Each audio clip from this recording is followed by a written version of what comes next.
recording is going. Okay.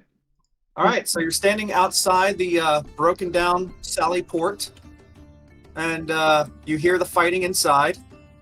What shall thou'st do? Those ones should hold here. This one will inspect. I'm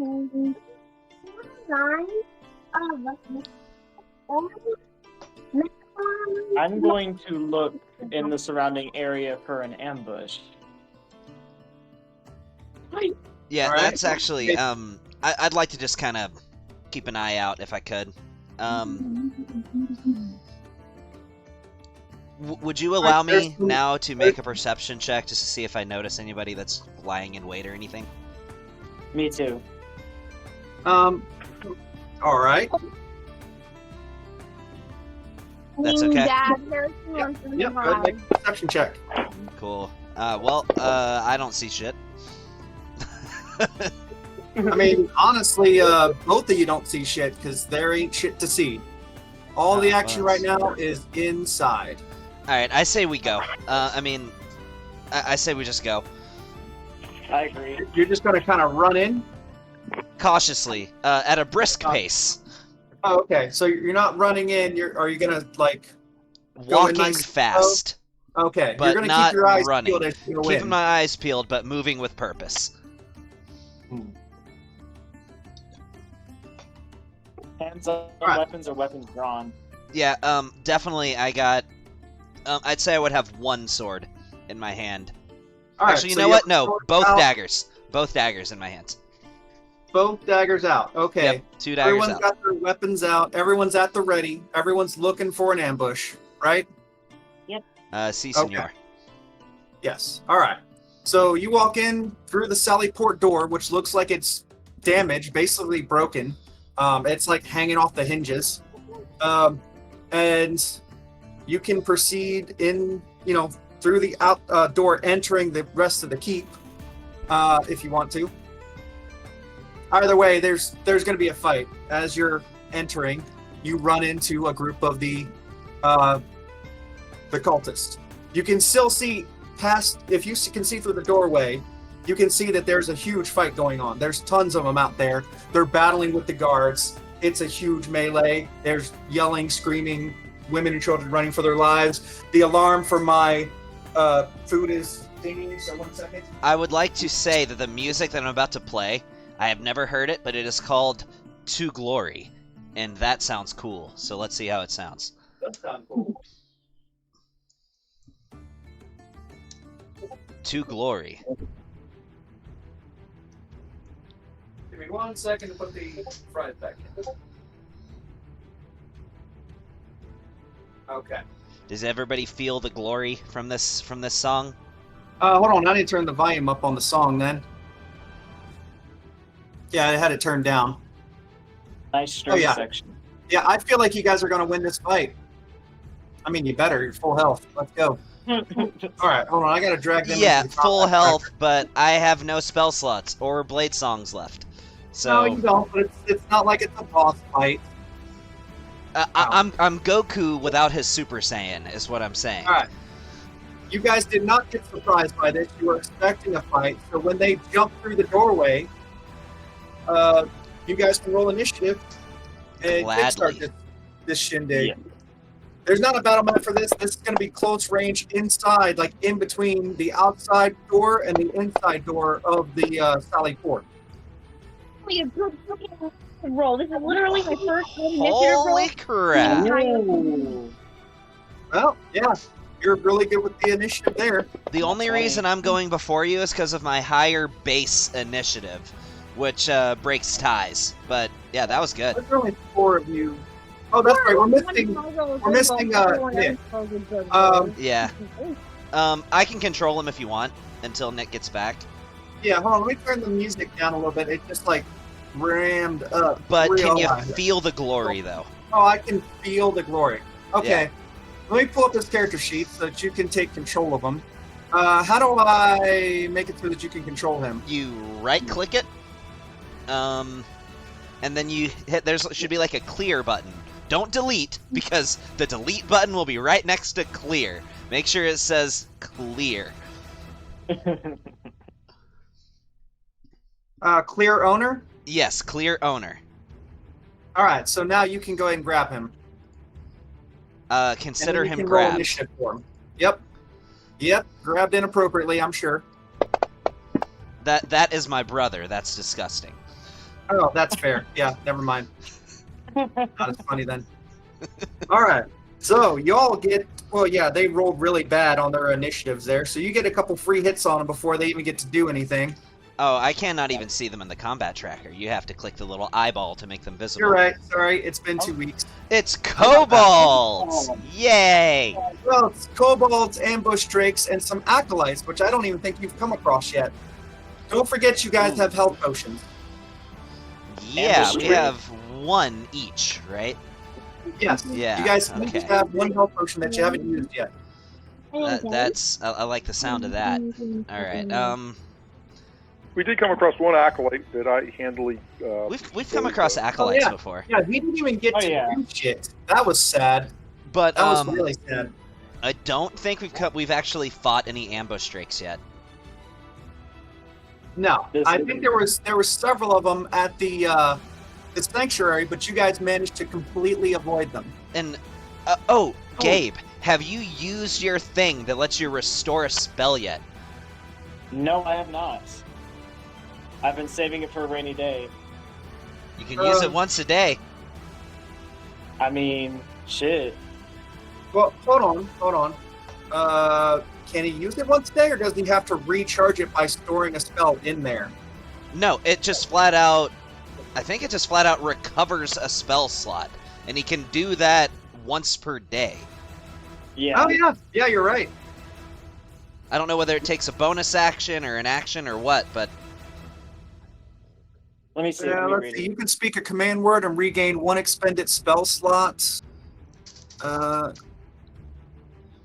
Then if it doesn't list a usage time, then the usage is speech, which means it wouldn't have any usage. Yeah, I would say that. Oh wait, no, he uses an action to speak its command word. Okay. So he can't use it yet, but he should probably use it after this fight. When it doesn't take Unless away he one of wants his to take turns. it. Yeah. Huh? Yeah, unless he wants to take away one of his turns, basically. That's the options. That's All right. fair.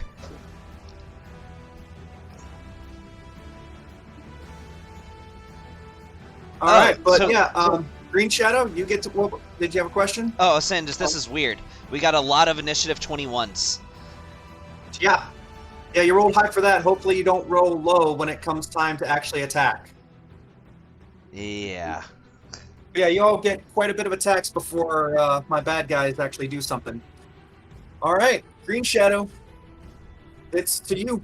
Any obvious leaders of this group that I would want to target? Well, the kobolds are not very smart.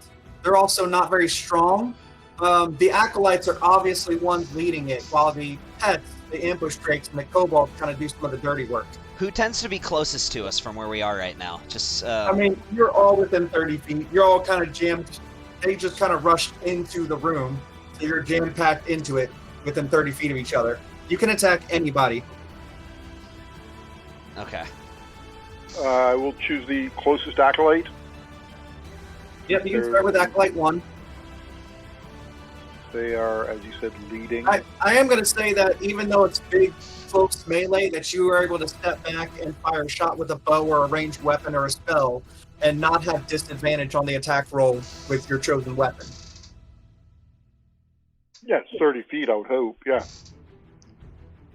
But yes, preferring the bow. Yeah, 1d10's nice. My mouse is being stupid.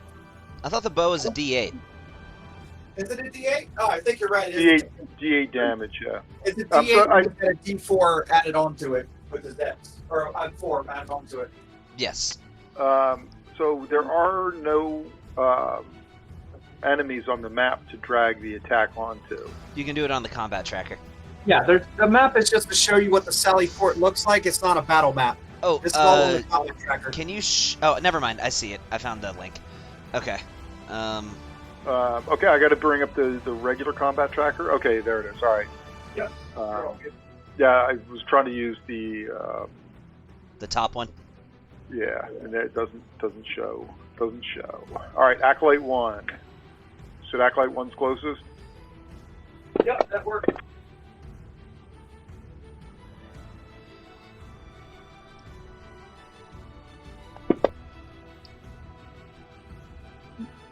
Jesus. Nice. Yeah. These guys are not very tough, and you guys are hitting hard AF. Is there any possible chance of finding a place where one might, be less observed? This is like a super close-range melee where everyone's kind of packed into this small room. Imagine like 6 people in an elevator. There's no room to hide or move around. It's it's bigger than an elevator, like not even the size of a living room. But to paint it to where you sound really cool, picture all the times Legolas has just been in the fray with a bow and kicking ass and taking names, not even needing to Pretty much hide. what it was. Your first shot was not just a hit, but was an instant kill with the exact amount of health that the guy had. Like, that guy's gone. You just shot him through the throat with an arrow from 5 feet away, or from 10 feet away. This is good. Mm-hmm. And turn complete. It's also even if there was like a spot to provide half cover or whatever, it's still fully lit. Everyone can see, where it's not even going to be half cover. Like everyone can see you. There's torches lighting up the room. Half cover affects AC though, because you have less of your body that's vulnerable to attacks. Yeah, let me look at that real quick. Is there even a spot in there? Like there's boxes you can stand on, but you can't get behind them. So, could also use the entryway of the Sallyport as cover. Perhaps. Alright. Hey, so is it my turn? Yeah, yep, Okay. your turn. So, is there any chance those 2 kobolds are standing next to each other? Yeah, sure. They like to be closer to each other than the ambush drakes do, or the acolytes. They tend to kind of swarm in packs. So you could probably smoke the 2 of them with 1 shot, potentially. So, Well, no. Sano, walking up to these kobolds, is with a smile on his face. He's just gonna toss a dagger up and catch it, and Naruto style run in with both weapons to both of these kobolds. And I'm gonna make a violet flame blade attack with my left hand, being my main-handed weapon, against Kobold 1. And if it hits, I'm gonna have some fire jump to Kobold 2. All right. Roll that beautiful bean footage. Yep. So where's my main-handed attack for? Oh, there it is. All right, main-handed attack for dagger against Kobold 1. Come on. Luckily, those guys don't have great AC. All right, Kobold 2 takes 4 fire damage. All right. Kobold 2 takes 4? Okay, so that's... Even rolling a 1 on my damage is enough to kill it. So Kobold 2 takes 4 fire damage, and then I'm going to make a offhanded dagger attack at Kobold 2. All right. So Clearing out the mobs. you'll hear me say... You guys will make short work of them. You'll hear me say 16 and making another attack. Jesus. Ooh. All right. And 1, but that's exactly what you needed to kill him because he already had 4 damage. That's not going to be as useful once you're up against enemies with more than 5 health. And when that happens, I will be using a different weapon. I used the dagger specifically because I knew even on a nat 1 for my damage, it would still kill them. And it would give me more attacks. That's why I had the daggers out. So you need an action, though, to put away both your weapons. Are you just dropping the daggers? No. No. Okay. You're going to continue using the daggers in the fight against the drakes and the acolytes. Nope, because now what I'm going to do is I'm going to back off a little bit to try to not be immediately in the fray. I'll probably go and, we'll have a little Avengers-style, back-to-back style standoff with me back-to-back with Friar Green Shadow. And I'm just going to use my Interact with Object to put my main-handed dagger away. Can And you I'll- put a weapon away with an Interact? Because you told me before that, or no, it was someone else told me before Yes, that you can. You can put. it You takes can an put. action to put away a weapon. You can put one weapon away, one and only one weapon, until you get the dual wielder feat as an Interact with Object.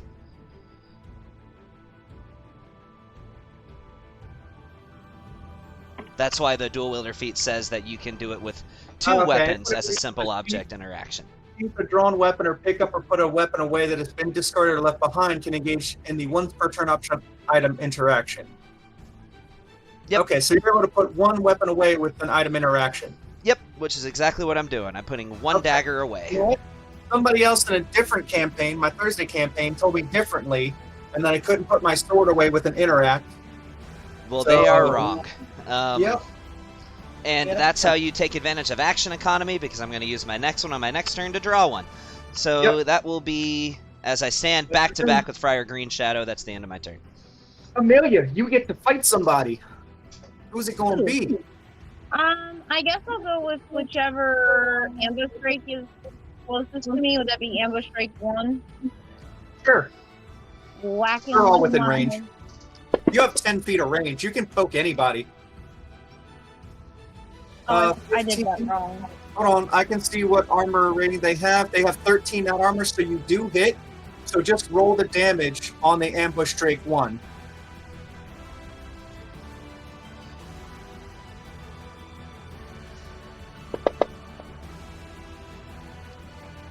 Heavy damage. And then Jeez, can I? you got a good roll. That was a 9 out of a 10. That was a solid roll. And then, yeah, you got a bonus action to attack with the glaive again with the butt end of it. Yeah.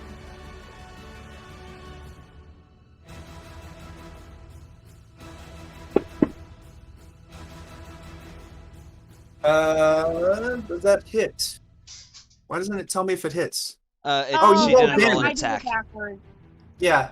Yeah, hold on. Let me take 9 off. That was 12 damage. Okay, yeah, roll the attack, and I'll let the damage stand if you hit with the attack roll. Oh, no, that wouldn't work anyway. You did another D10. It's got to be a D4 plus your modifier. So just, Oh, yeah, yeah, you're right. roll the attack roll to see if you hit him or not.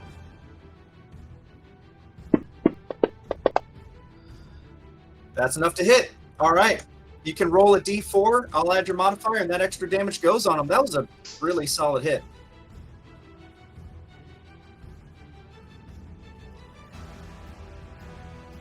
Does that work? Work. Just grab a D4 and roll it in the box. Yeah, there you go. So that's 3 plus 3. That's an extra 6 damage. So he's at 18 wounds now. He's hurt. You smashed his head and stabbed him really well. He looks wounded. He looks a little bit scared now. That should be it for you. So that should be over to Ragnvalder while I go grab some food. What you gonna do, Cool. Ragnvalder? So I'm going to point viciously at the second Drake here and just absolutely ruin his day with some vicious mockery. Fair. And hopefully he hears me as I say, And he's a failure. Oh, sorry. I didn't mean to interrupt you. my words failed to cut his skin. Oh, no, he failed the save. Oh, never mind. Hold on. And I stand there with my finger pointing at him. You reductive bottom feeder. That's a strange curse. Okay. There we go. And with that, he now has disadvantage on his attack. And that means my turn is now over. Who did you use that on? Did you use that on the Acolyte or? Oh, you used on the other Ambush Drake. Yes. Okay. All right, so remember Ambush Drake 2 has disadvantage on his next attack. Yes. Yeah.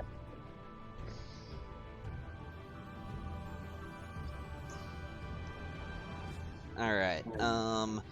Let's see. So I think what Balthazar would probably do, or at least this is what I'm going to do as Balthazar, is he's going to back up, and essentially what he's trying to do is get out of the line of fire.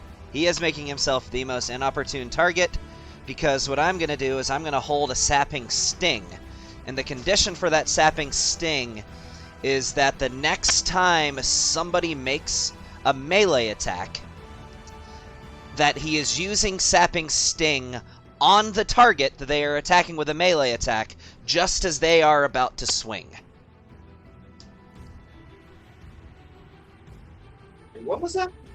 So the condition for the sapping sting, the next time anybody goes to make a melee attack, or I should say any ally goes to make a melee attack, he's casting sapping sting on that ally's target, just as they're about to make the attack. The point is, I'm trying to give whoever attacks next with a melee attack advantage.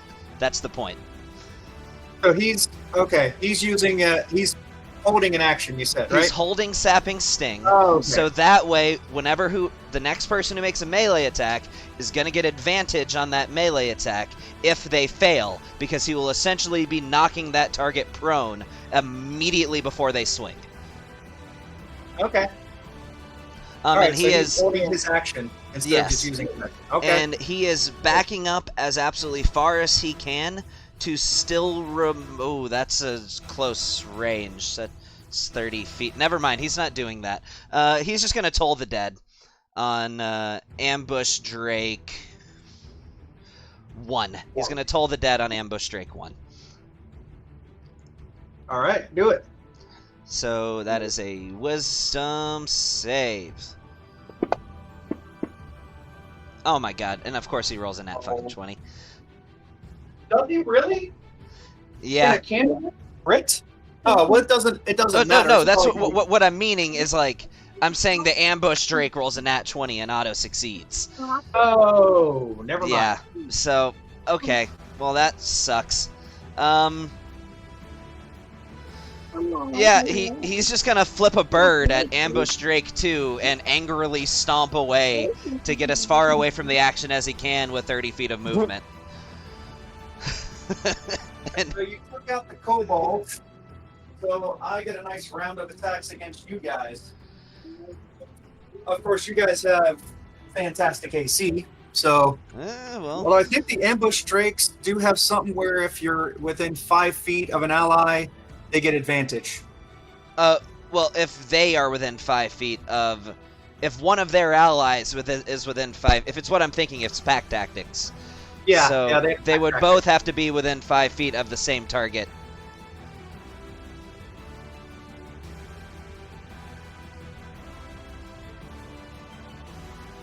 All right, let's see. Who am I attacking? That sucked. I was hoping the Ambush Drake 1 wasn't going to get a turn.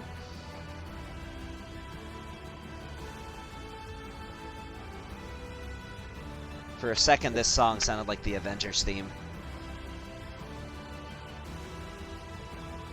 Very close, yeah. I heard the da da da da da da da. Especially with the horns taking the melody. Wait, that's not right. That wasn't right. That's supposed to be with advantage, not double roll. I was like, something did not seem right there. Oh god. Either way, it was a 22 to hit on Green Shadow. Roll the damage real quick. 6 damage. That was one of the ambush drakes. That's his turn. Going to ambush drake 2.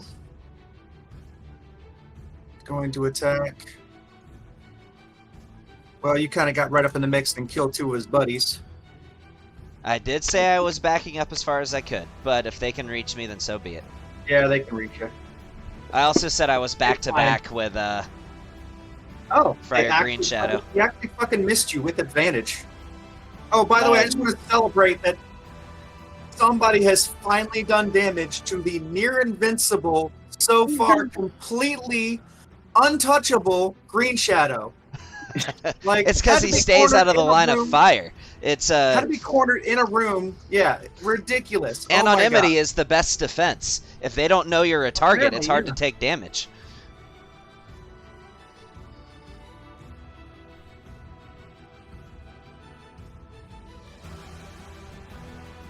All right. Does he cast a spell here? These guys have spells. Oh, let me guess. Fireball. Actually, not what you would think. Meteor swarm. Still not. PK Source. Oh, that would be too funny if that was the case. PK Fire. PK fire. PK fire. Oh my god. Oh my god. Seriously. You There are so see many one of the details. acolytes I think back that, up, and he holds his acolyte- hands to his side. The acolyte is actually going to cast Sanctuary on Ambush Drake 1, protecting him from damage. Ambush Drake 2 is then going to go ahead and just cast a Sacred Flame. Wait, Sacred an Flame. ambush drake is casting Sacred Flame? No, an acolyte. Oh, you said You said ambush ambush drake flame. 2 was gonna I cast was really Sacred confused. Flame. I No, was- he's casting Sanctuary on Ambush Drake 1. Okay. You You you said Ambush Drake too. You did. I you heard said it. he I was wrong. casting Did I? Sacred Oh, okay. Flame. Well, that was definitely my bad then. So the ambush drakes are clerics. Okay. No, the acolytes are technically clerics. Sweet. I dodged it, dude. Oh, you succeeded. Never mind. Take Yeah. that 6 off. I thought that was a attack roll, but that was a. Wasn't it an attack roll? Oh, Nope. never mind. It's a DC That was save. a Okay. save throw. All right. Well, that is all their turns, and that is over to Green Shadow again. I'm too fast. Apparently, you are. Freaking broken ass characters. Oh, you haven't seen Broken yet. Guys, are you there? Oh, but can you hear me? I think Chaz might have stepped away.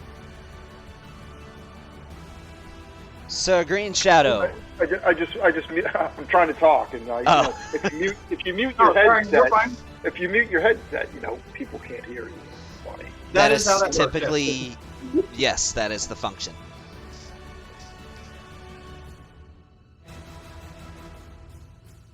I'm trying to.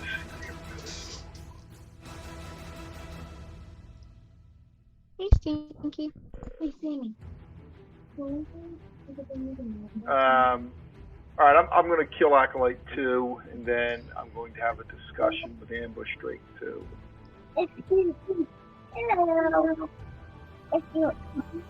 Yeah, if you successfully kill Acolyte 2, he no longer has Sanctuary on Ambush Drake 1. That will not work out very well for us. Sad face. Not really. Ow! Nice. 18? Alright, what's the damage? Green Shadow's got some aim. Yeah, he does. He does. Sadly, it's only a glancing arrow that hits him through the shoulder and makes him scream out in pain, but he's still standing. It just barely I'm missed the still heart. standing. Underneath the clavicle. In Draconic, addressing the Ambush Drake 2. Lizard. Does the lizard wish to live? If the lizard joins me as my mount, the lizard can live and fight alongside this one. I don't know if they actually are sentient enough to speech. They understand. That's why I have Draconic, because the... Understands Draconic but can't speak it. God damn, you're right. That's why I have Draconic, because that was the mount used by the Green Shadows. I So, think it's wow, funny really? that we all picked Draconic. Yeah. I picked it not because of the scenario, but because of my character's scenario. Same, but still. I am not ruling out potentially one day having a Drake mount. What about a pet Drake? Same thing. You can pet it and mount it. That sounded wrong. So the lizard This one offers protection. And he just growls at you. You damn near killed his brother. Or no. Never I mind. haven't attacked the Drake No. yet. Dahlia is the one that damn near killed his brother. He considers you one of the group. He's angry with you. And he's following his leader's orders, his master's orders. Let me put it this way. You'd probably have to find a poor, lone, wounded Drake in need of healing to be able to have one as a mount. These guys are aggressive.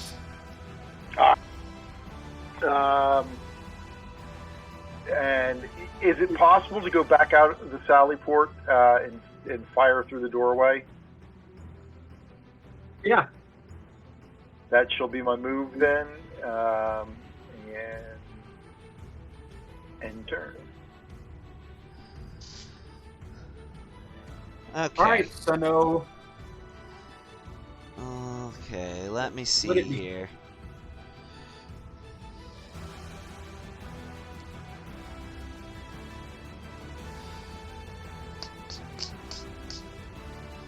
I'm thinking. Foolish lizard. Foolish lizard. Does it hurt? So they have. All right. So here's what I'm gonna do. Acolyte 2. Is it close to me or far away? You're close. I'm close. Yeah. Close enough to hit him. Is Acolyte 2 next to Ambush Drake 1? I'm going to say no. I'm going to All say right. they're at least 5 feet apart. Or 10 feet apart. Okay. That's fair. So would I be able to back up without provoking an attack of opportunity, or would I provoke an attack Yeah. of opportunity? I mean, you're kind of just all in a big cluster for the most part. Okay, with so them. I'd like to back up, and I'm gonna throw some daggers. Uh-huh. So my main-handed dagger is going to Acolyte 2. I'm just gonna chuck it at him. I'm gonna back up to pretty much exactly 20 feet away from Acolyte 2 and chuck a dagger at him. All right, roll it. So here we go.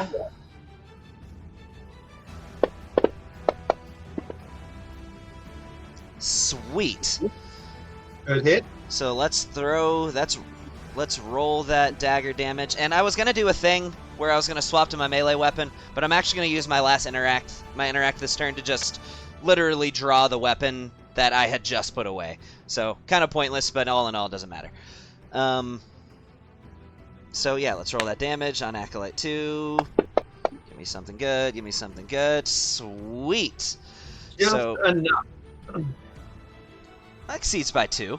I only needed to do. Oh, I get it by 2. points. Okay. It only So- shows me. Yeah, okay. I would like to think that that dagger would go straight in the dome. Oh, it's at the dome of the acolyte? Yeah, like right in the middle of the forehead. Yeah, that's fair.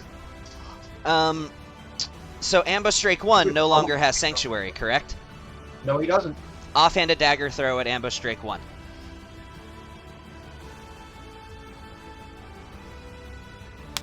Is that still with a disadvantage? Nope, because these are both light weapons. Ah.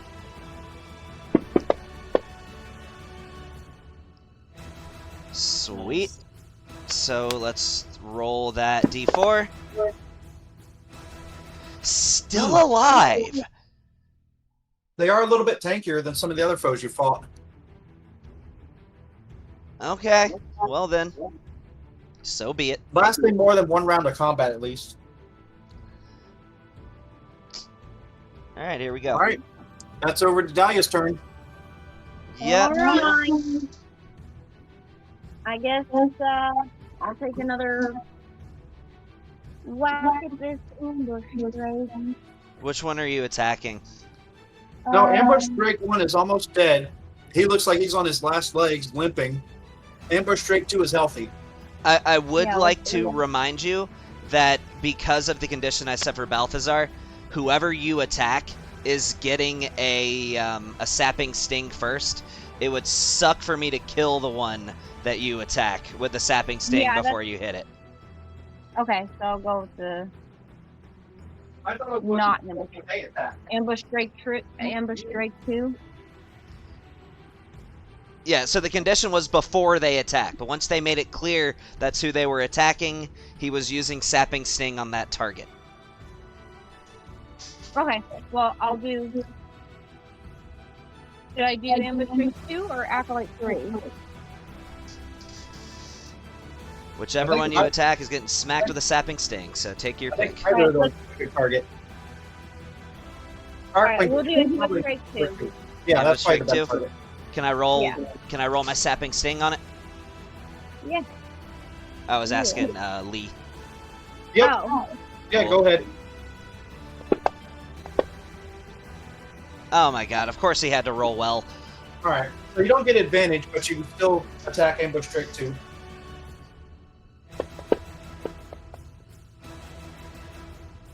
Hit. Heck yeah. Hey, you're not low rolling and missing this time with your primary attack. Right? You had a bad day the other day, and you're high rolling damage too. Oh my god. Ooh. All right, who are you attacking with your with the back of your pole arm? I guess I'll do Ambush Strike 2 again.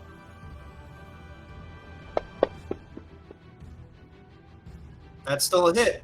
And remember, ambush strike 1 was almost dead. Oh. Oh well. Okay. You want to roll the D4 damage? Yeah.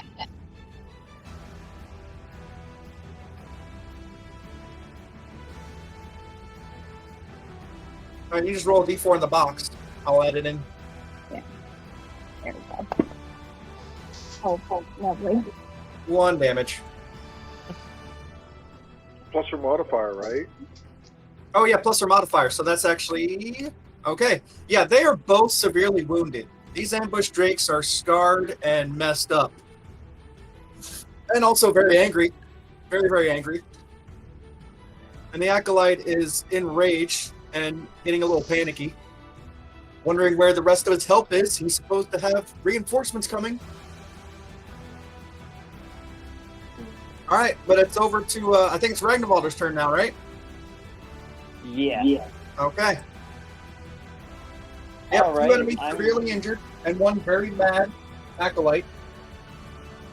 Alright, I'm going to take my rapier and try to finish off this ambush strike 1.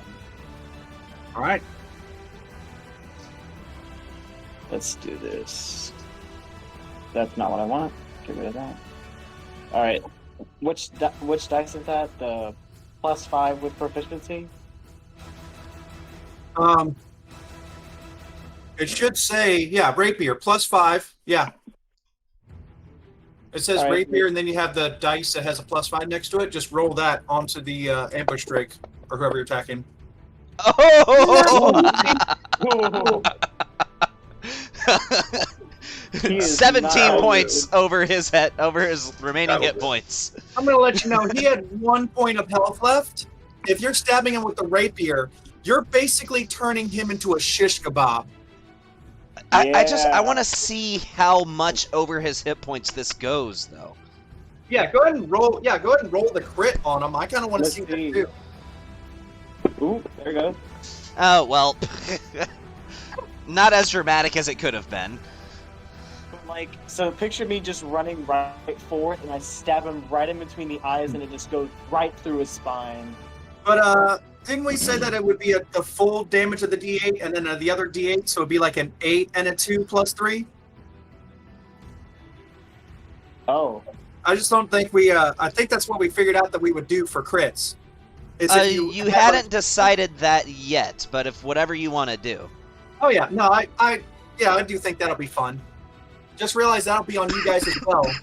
But if y'all are cool My with it, vote then, is against that, personally, but well, your vote is I'm against the crit roll. Okay. but Well, again, I can be outvoted if other people want it. I mean, since this affects you and enemies the same, I figure you guys can decide. All right, but Ragnarvalder, is that your turn, or do you want to give somebody inspiration? Like Belgar? I'm going to give, with my bonus action, inspiration to Balthazar. So he can decide Yeah, what. I'm just saying, like, in terms of action economy, you can, and you have 3 of them, and you're getting close to a long rest. 3 inspirations left. Yeah, you have 3 inspirations left. All right, Use it or lose it. one. We're getting one to Balthazar. So, wait, did that work? No, it didn't. Hold on.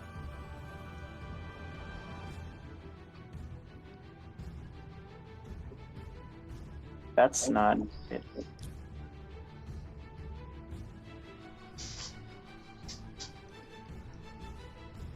All right, giving it to Balthazar. There you go. And that ends my turn. All right. Now you're controlling Balthazar with inspiration. Cool. Probably not going to need it though, but let's see. At least, well, I should say not need it yet. All right, so this might seem a little metagamey, but it is what it is. I'm taking these ambush drakes aren't very smart, so I'm going to hit them with a mind sliver. Though I would argue that's not very that's not exactly metagamey, because I feel like a smart wizard would think, hit the dumb things with things that are based on intelligence. So that's what I'm doing. I'm doing a mind sliver on ambush drake 2. Make it happen.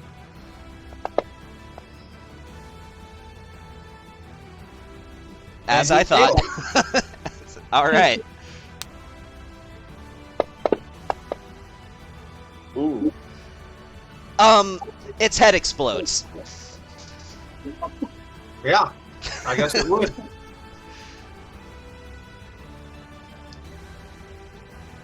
And he is going to, for just a moment, appear rather impressed with himself, but then realize he's not his brother.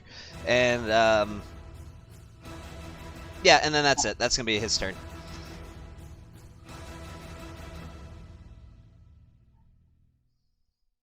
Well, shit.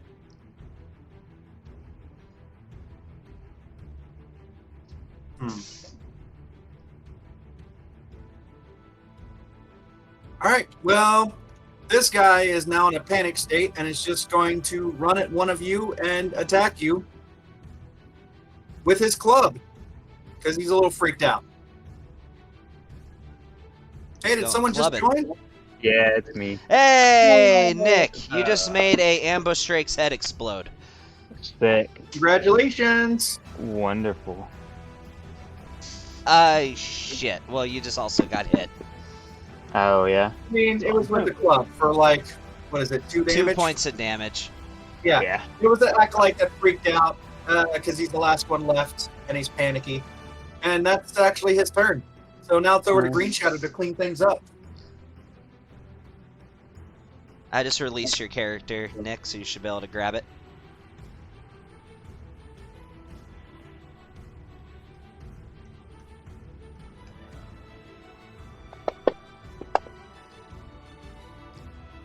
Oh. This is bad. Can we say that your character decided to do a no-look shot?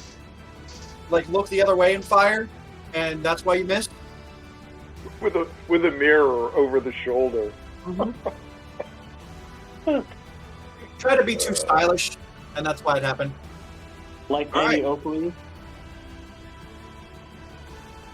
Over to Sano. Alright, so, am I within range of one of my daggers? No, actually, I'm not going to pick it up yet. I'll do it after the fight. I'll use my interact with object to draw my moon-touched S-stock, and I'm going to go at Acolyte 3 with a booming blade. And as I'm about to swing with this booming blade, I'm just going to say to him, go ahead, try to run. And make my attack. And I'm gonna miss horribly. Okay. Well, that sucks. Is that your turn? I'm just gonna say to him, that was a freebie. Tried to play it off, and yeah, that's my turn. All right. Time to Dalia to skewer somebody. Or cut them in half. If she's around. Or anything in between. She may have had to step away to take care of her babies. Yeah, You're gonna have to. Sorry. Go. I'm here. Hang on. Okay. That's fine. I just need to attack whoever is left. The Yep. acolyte. Yep. You want me to roll it for you? You got it. I got it. Harrison Okay. lethal recipe. That's not. It's optional. Are you kidding me? Well, don't worry, because even your backhand, your offhand, not offhand, but your bonus action with the back end of that could possibly kill him. Hey, can you release my character, I already did. DM, because it didn't show it. It's not showing on my thing. Let me look. Oh, it says maybe it's you owned do by have to release Thunder it. Chaos. Never So mind. I thought I I'm released going it. to- Yeah, I think it got taken over by Ragnarvalder somehow, but now it's released, so go ahead. I got it. Oh. Got it. Anyway, sorry, Amelia. You smacked him pretty good with your thing and slashed him up, and he's wounded, but he's not quite dead. It looks like it's over to Ragnarvalder to try to finish him off. All right. So with my bonus action, I'm going to give inspiration to Dalia, and with my main. okay. Remember, with they my only main last a minute. Oh, it only lasts a minute. I believe so. Let me let's look at Bardic Inspiration real quick. Ooh. Oh, never mind. 10 minutes. Oh, Yeah, 10 cool. minutes. Never mind. You're good. I thought it was. I don't know why I thought 1 minute. You're right. 10 minutes. Go ahead. Yeah, that's a good All call. right. And now I'm going to use my main action to try to skewer this acolyte. It takes a hit with Mhm. my rapier. Nice. Nice. What do you do? How do you finish him? I just run up to him and just stab him right through the heart, like Sephiroth did, the Cloud in that game. What? You Well, just not kinda to float Cloud. You mean to Aerith. And thanks for Oh the yeah, oh yeah. traumatic Aerith. memories.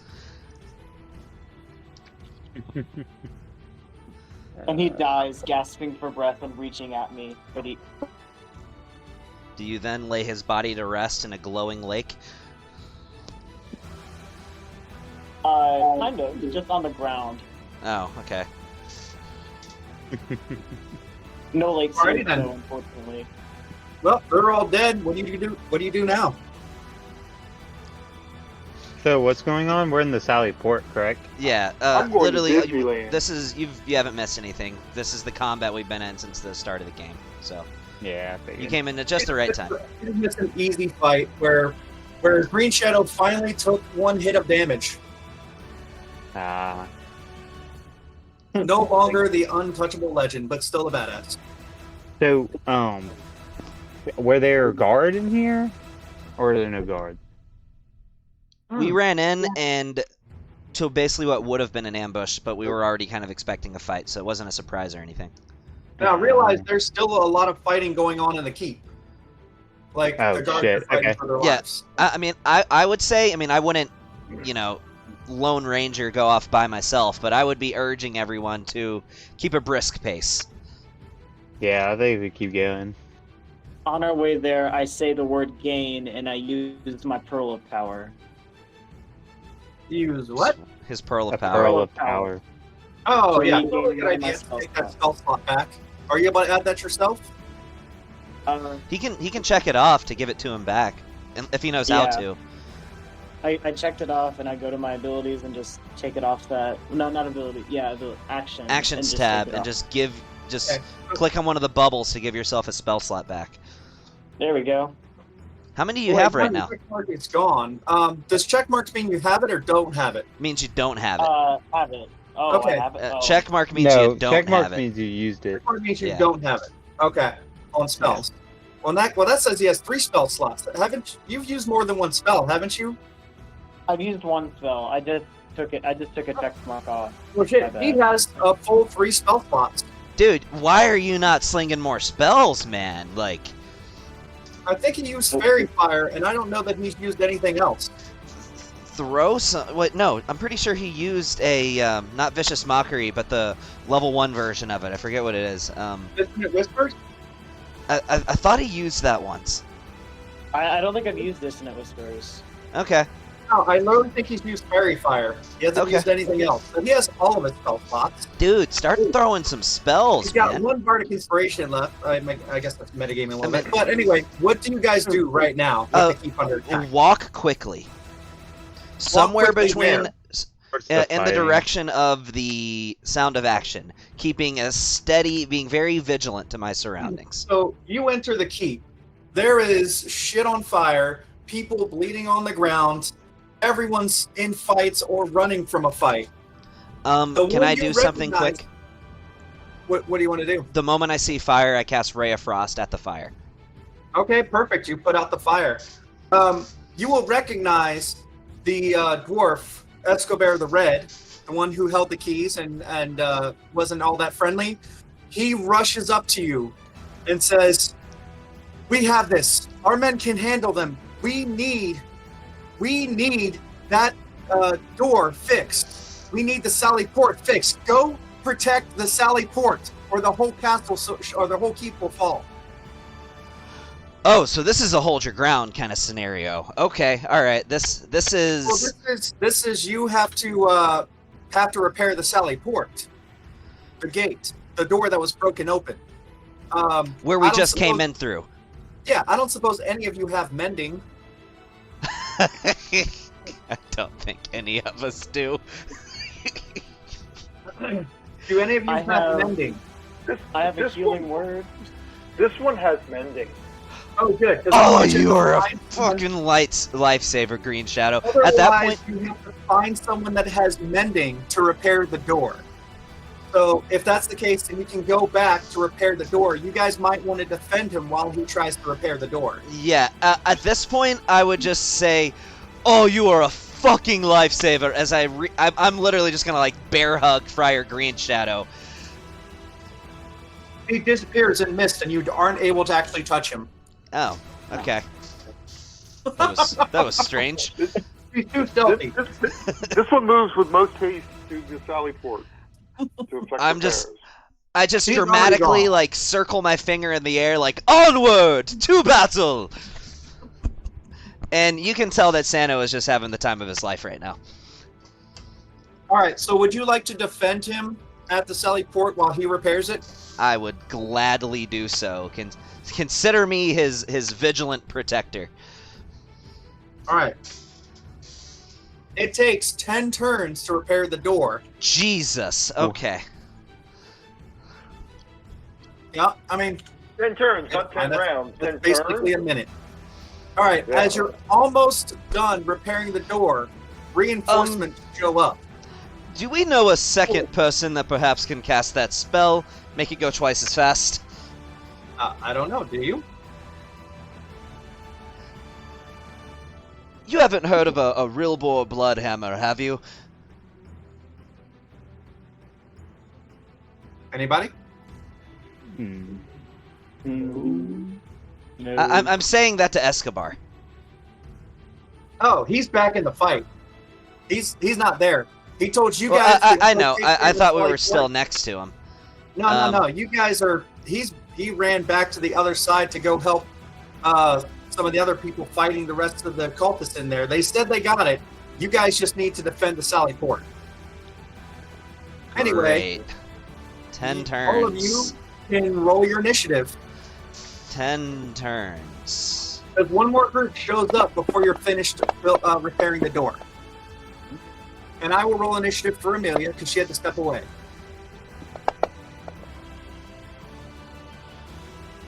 I am Why liking does that me and 21 today. Ragnarvolder always right next to each other? I mean, you're brothers. No. No, he's- Ragnarvolder. Ragnarvalder's a dragonborn. It's kind of not really sure how that would work. Never mind. I thought you thought Sano and Balthazar were so close together. Okay. No, me and Ragnarvolder literally rolled both 18s. The only reason he goes first is because his initiative's higher. Mhm. All right. Looks like Sano is first on the initiative tracker. So here's kind of what I want to do from a strategic standpoint, okay? I realize it's kind of hard for me to verbalize this without an actual battle map to illustrate this, but Essentially what I'm trying to do is I'm trying to pick out a very inconvenient target and hit it with a ray of frost, so that if they get hit by the ray of frost, their movement speed lowers enough to a point that they can't reach us when their turn comes up. That's basically what I'm trying to do, but from either one of the thugs or either of the guards. All right, who are you rolling it on? I'm trying to target someone who is exactly 35 feet away. I mean, they're all within 30 feet. They're all within 30 feet. I'm trying to bring their move. Basically, I want their distance to be further away than their movement minus 10. I know I'm making this complicated. No, it's fine. One of them will not quite be able to reach you physically if you manage to hit them with Ray of Frost. Perfect. That's what I'm going for. I'll go for, let's go for the thug. All right. Realize he's a pretty badass looking thug. He doesn't look like the rest of the cultists.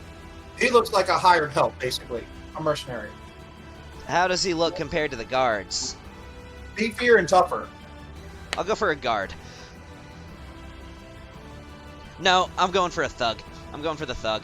Let's do it. Awesome. Okay, so Mr. Thug is going to take 3 points of cold damage, but that's okay. The point wasn't the damage. His movement speed is reduced by 10 until the end of his next turn. You really have no idea how good of a move that was. I try, thank you. So, yeah, that will be the end of my turn. I would say that I would use an interact to draw a second dagger. So I got 2 daggers in hand. I picked up my other ones from the last fight. If I didn't, then I picked them up on the way back here. And I got 2 daggers in hand. I'm not going to quibble about daggers. So, And, yeah, you're fine. Go ahead, Ragnarvalder. Let him have So, it. question. Remember, Are you they have within, Oh, sorry. Remember, you have spell slots. Yes. Are they within 60 feet of each other, would you say? 60 feet of each other? Yes. Yeah, of course. They're all close Oh, range. well- They kind of crowded you right at the doorway to the Sally Port. They were reinforcements coming to make sure that they took the keep. Well, that's great, because since they're all in a group and they're far away from a little bit further away from us, I'm going to hit them all with the smoke, and they're all going to have to do a saving throw for fairy fire. So, I cast fairy fire. Yeah, I'm going to say you can get all of them with Fairy Fire. I he can? could. Ooh, okay. That's cool. That's real nice. I mean, hold on. How big is Fairy Fire? I thought it was pretty big. Radius is 60 feet. Wait. 30 foot 20 cube foot range? cube within range. Oh, okay. 20 I thought you were saying it was a 60-foot radius. All right. Oh, I'm never going to mind. say pick 3 of them and you can put Fairy Fire on them. Pick 3? Alright. Let's do it on they guard do 1 it on- and 2 and poultice 3. I would do. I would do the thug, but that is up to you. Doug? Yeah. Thug probably really is good. Well, honestly, you probably don't need it on the Thug. You know, No, negative. whatever No, he negative. decides, Negative. whatever he decides to Go do. ahead. Yeah. Mm-hmm. Just because you did mention... Oh, wait, you're right. He did mention the thug was dangerous. The Thug Alright. looks meaner than the rest. He's bigger, tougher. He's carrying a mace. Like, he's not some little skinny dude with a scimitar and robes or There's whatever. also, you do remember you have a fire breath weapon. This also might be a good time to use that too. Oh, you That's do. true. I would say you could hit 3 of them with the fire breath if you wanted to do that instead of Fairy Fire. Hmm. It's a cone attack, so just pick 3 that you want in the cone. Honestly, the coasters are kind of weak. I would just knock them out with the fairy fire real quick. Or not the fairy fire, but the dragon breath. And the Fire breath? cultists have. Fire breath. I'm pretty sure they have spells, if I remember right. That's yeah. You're thinking acolytes. Oh yeah, you're right. I am thinking acolytes. Yeah. Cultists do have advantage on checks against charmed and frightened. That's true. That's All why right. Nick doesn't work as well against them. All right, Did you so I'm want to just do a gonna. fairy fire on them? Or sorry, No, I'll fairy fire. I'll do breath weapon instead. Breath weapon, and I'm gonna hit the cultist. So they're gonna do a dex saving throw. So cultist 1 succeeds. Cultist 2 fails. Fails. Failure. Cultist 3 Two. fails. 1 success and 2 failures. I think that That's not bad. even on a That's not failure or even on a success, they still take half damage. So it's still even cultist 1 is going to take some damage. Now, for that, since it's a multiple targets, Gabe, just go ahead and roll that in the chat, and he'll just add the damage to the 3 cultists. Yeah, If that's you kind of wanna the easiest way. damage roll and split it between the 3, that's fine. Like where they each get the same damage. All right. You can do Let's that? do it. That's not bad. Matt Hey, 1 man. max guy.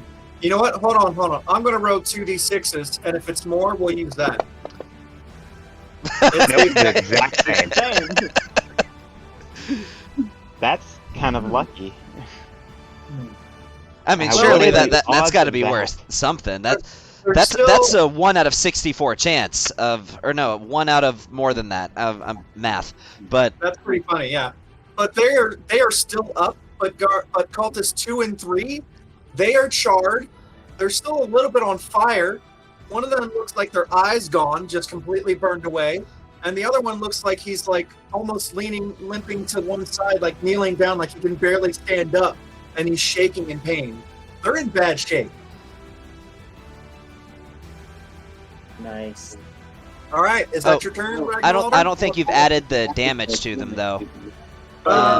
It would be 8 to 2 and 3 and 4 to cultist 1. I messed up and changed their max HP instead of doing wounds.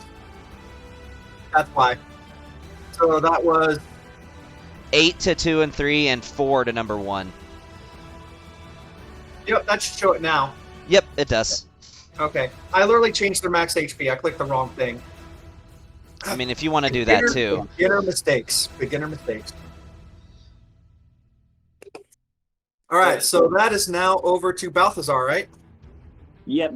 And don't forget, Balthazar, that you actually have a bardic inspiration that your buddy gave you. Oh, did he? Mm-hmm. Hmm. Sweet. Yeah, we're gonna do Toll of the Dead on the Thug.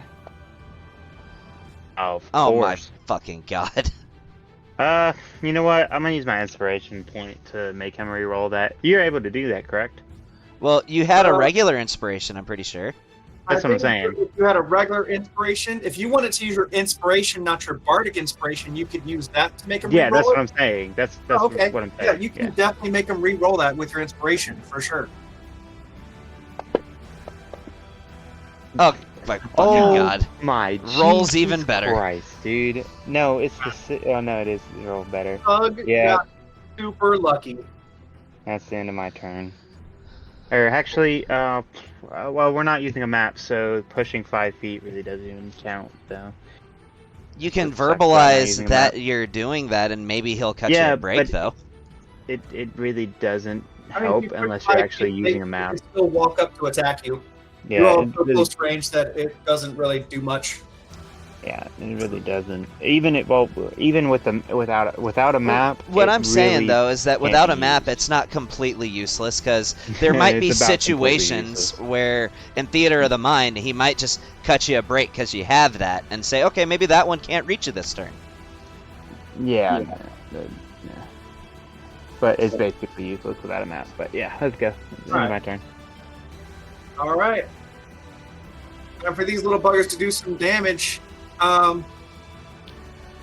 So Cultist 1 is just going to go after one of the frontline fighters, which is Sano, who's been up there doing melee, and he straight up misses.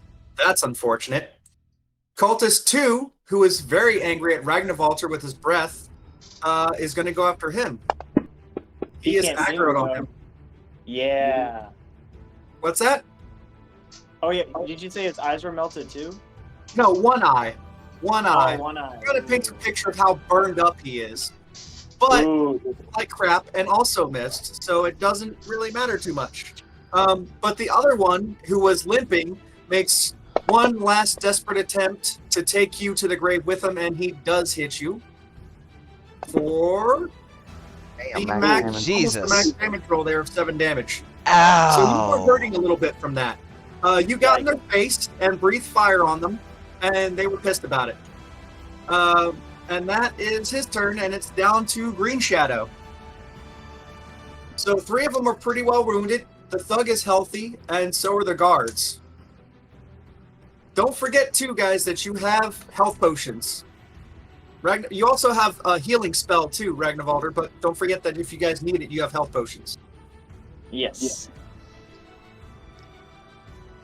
Chaz, you all right? You there? I hope he's there. I'm kidding. No, I just keep muting my damn headset instead of Oh, on your yeah, that's thing. fine. It's fine. Which ones have fairy fire on them? Because it's not showing up on the combat track. No, he did a Just had to dragon do a breath breath attack instead, and so Oh. he almost killed cultist 1, 2, and 3. They are Yep, okay. all fairly low. All right, well, Thug is I healthy, still- and guards are healthy. I still like the thug. Go after the thug. All right, yeah, probably need to put some damage on him. And that is Wow. a hit because he's only wearing leather armor. He's actually not very well armored, even though he's tough. Go ahead and roll your damage. I'm going to do this as well. Why is it not doing this? Just to paint a picture, Lee, how does this arrow hit him? Is it like a center mass shot, or like? Well, let's see what the damage is first. Okay. I'm trying to put favored foe on him, and I can't figure out how to drag favored foe on him. Let me look. You want to just? I mean, he verbalized it. Is that okay? Like, I mean, I'm fine with you just saying you did favored foe. What is it? It's an additional 1d4. Your favorite enemy for 1 minute. First time you turn to hit the enemy. Yeah, you do 1d4. Yeah, if that's the one time you're doing it during your long rest. You can make him your favorite foe and do an extra d4. You'll just roll it, and I'll add the damage. All right. Well, here's I don't know how to add it to do it automatically either. Ooh, excuse me. I assumed that it would just be. So that's 9 damage, and then you roll a d4 as well. I can look and see if there's a way. I don't see a way to add it either. Pretty sure there isn't. All you Yeah. could do is like, you know where I showed you effects and how to remove them? You go into that same tab and add custom effects. You could just like type it in, and that's one way to do it. I don't know the right way to type it in. So You it's hit the green plus button when you go into the effects I don't know tab. the right coding because you have to do it. You don't need the right coding. It's just for your own references. That's all it's for. You just type it in so it's made official that it's on him. Okay, so favored foe, I'll just add in here. Favored foe of Green Shadow. That way it's all official like. Yep, and that's pretty much the best way to do it. They really, yeah. Alright, so it's in there that he is the favorite foe of Green Shadow for 1 minute. I'll put it in for 1 minute. And it looks like I can drag it onto him, but it's not dragging. No, that's the drag to the left so that it can be highlighted for everyone else. So yeah, you did an extra 3 damage, so yeah. You hit him right in the peck with it.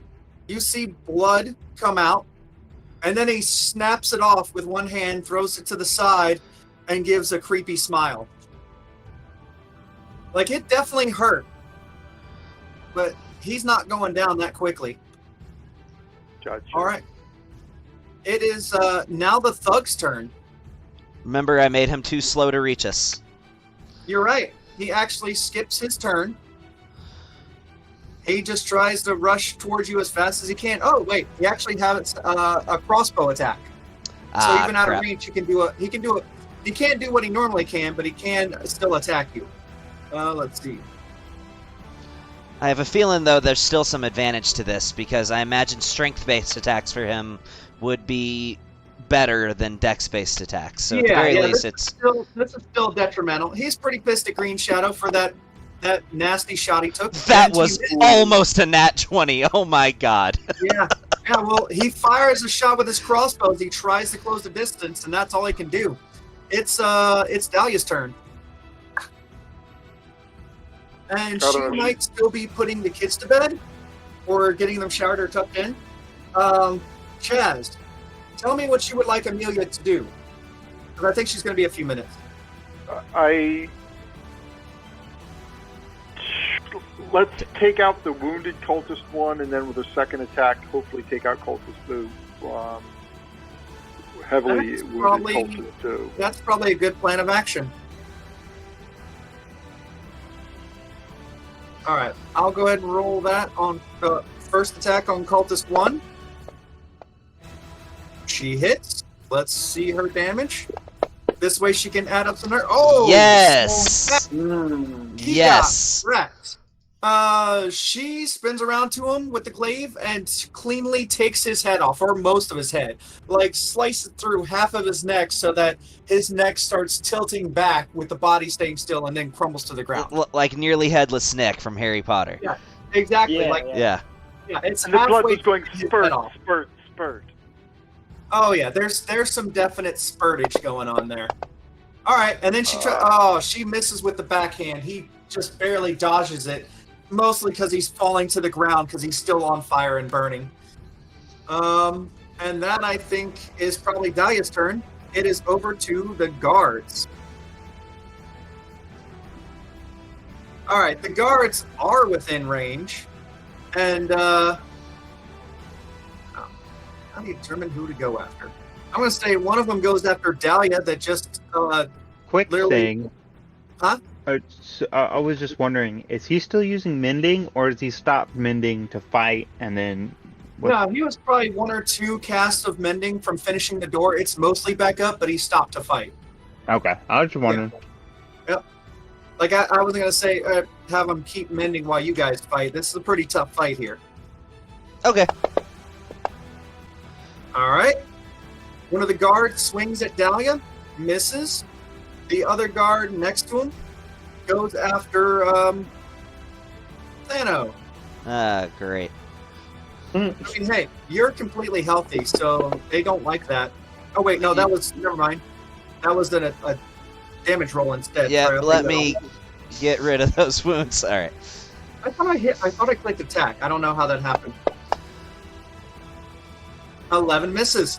Both of the guards miss with their little jabs Hey, of the spears. Hold on one Uh, second. I just noticed something. That one would still miss me. I don't think it's mattered yet, but I have my Blade Song AC active. I have taken it back down, but I don't think it's mattered yet this session. What's your AC? Now it's 15. That one attacked you with 14. Yeah, and I think the last attack you did against me too was also less than 15. Was it? Okay. Thanks. Sneaky Bugger having his... Yeah, there was a scimitar attack for 7 at you. Yeah, Yeah. so it hasn't mattered yet.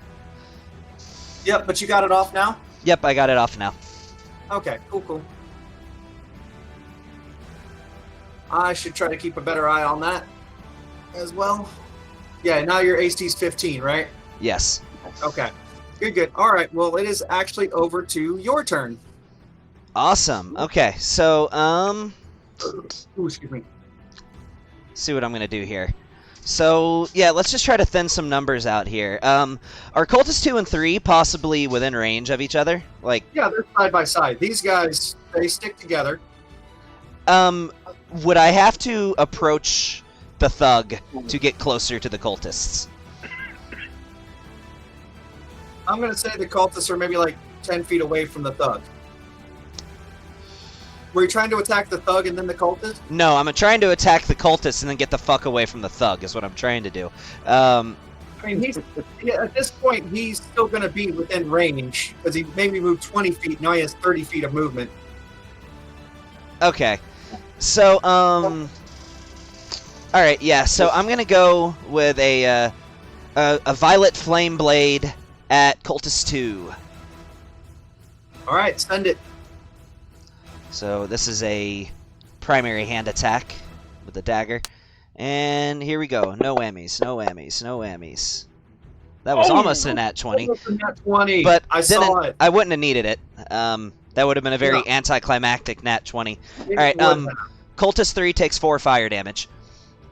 I would like to think that I would just literally be adding fuel to the flame, because he's already on fire, and now he's more on fire.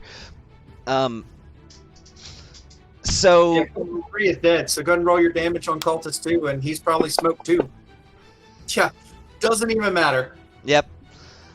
Yeah, they were both so low from the fire damage, it didn't take but barely a puff of wind to knock them over. Okay, well, yeah, in an attempt to... Let's see, I'm not going to throw this at the thug. I'm going to... Yeah, I'm going to throw my offhanded dagger at guard 1. All right, do it. So, here we go.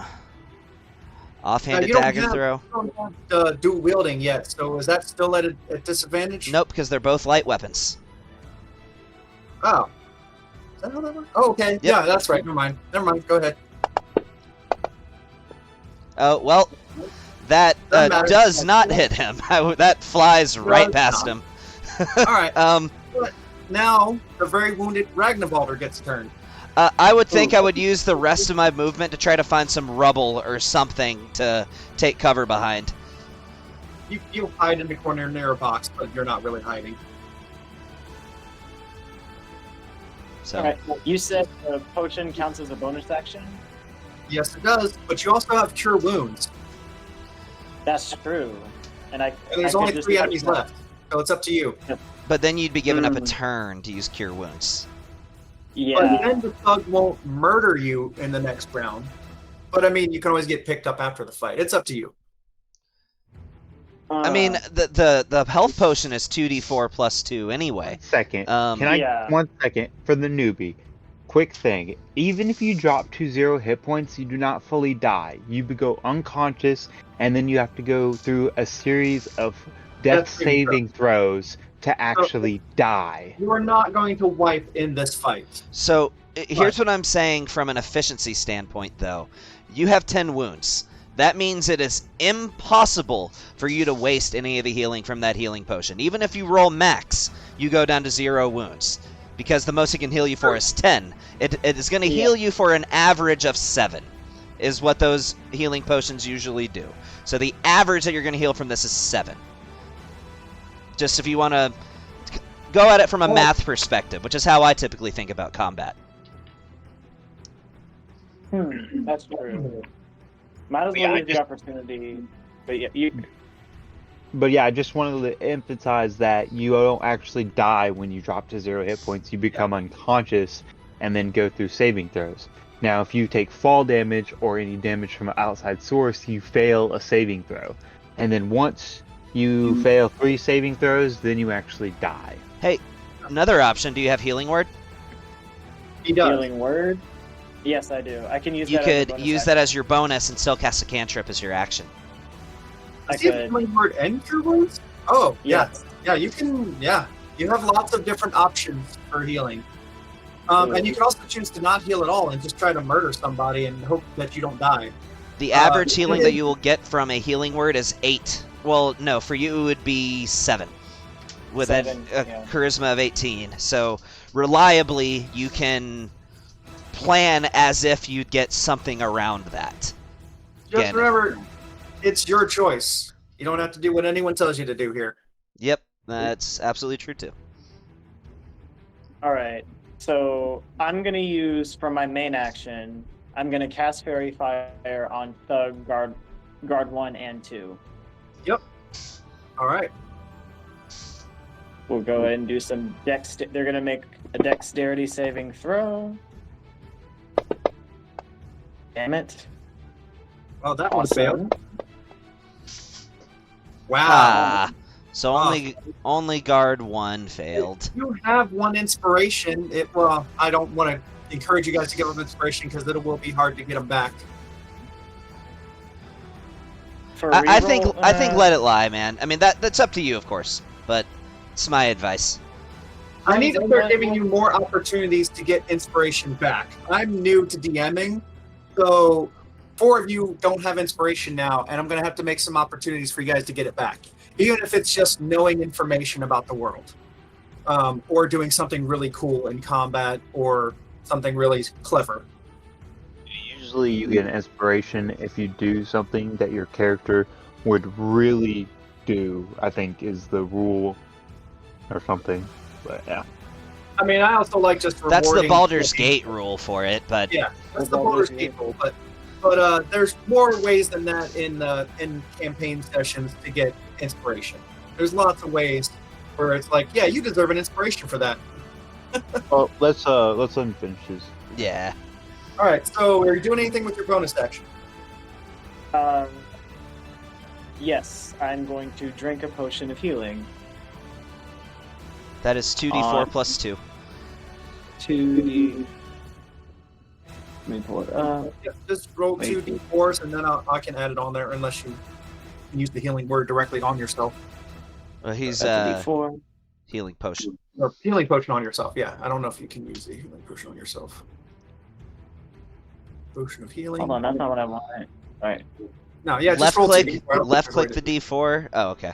Well, you can roll Nice. 2d4 if you left click it and then right click. Ooh, 7 so that's plus 9. Yeah, that's 9 healing. So he's he One chugged wound. that little healing potion. He's down to 1 wound. Very nice. All right, so that's over to Balthazar. Oh wait, did I roll the damage or is it just No. It's just the effect for Alright, that. For Fairy Fire, there's no damage.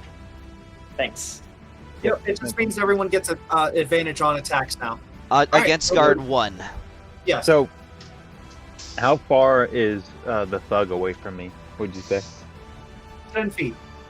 10 feet? Oh, okay. Am I gonna get opportunity attack moving closer to him or no? No, You there's wanna no move opportunity attacks closer. other than moving away. Yeah. No, you're Yeah, so I'm gonna move right beside Thug, and hit him with a hypnotic gaze. Do you have another one of those?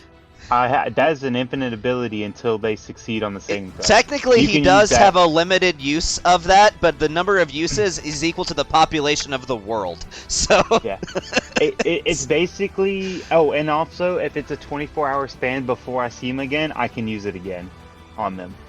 Once the effects ends, you cannot use this feature on that creature again until you finish the long rest. So it's on that creature. yeah, that's what I Yeah. mean. He has a number of uses equal to the population. So it's basically like a fear effect from a dragon. Once they succeed on it, it's pretty much... I can't do it again. Until the next day. All right. And they failed. Yay! Damn. Nobody smacked the thug. The thug is charmed. That thug is not thuggin'. I'll put it that way. God damn. And he was supposed to be a mini boss. Thanks a lot, guys. You're Fucking welcome. hell. And, Does he and have to roll it again?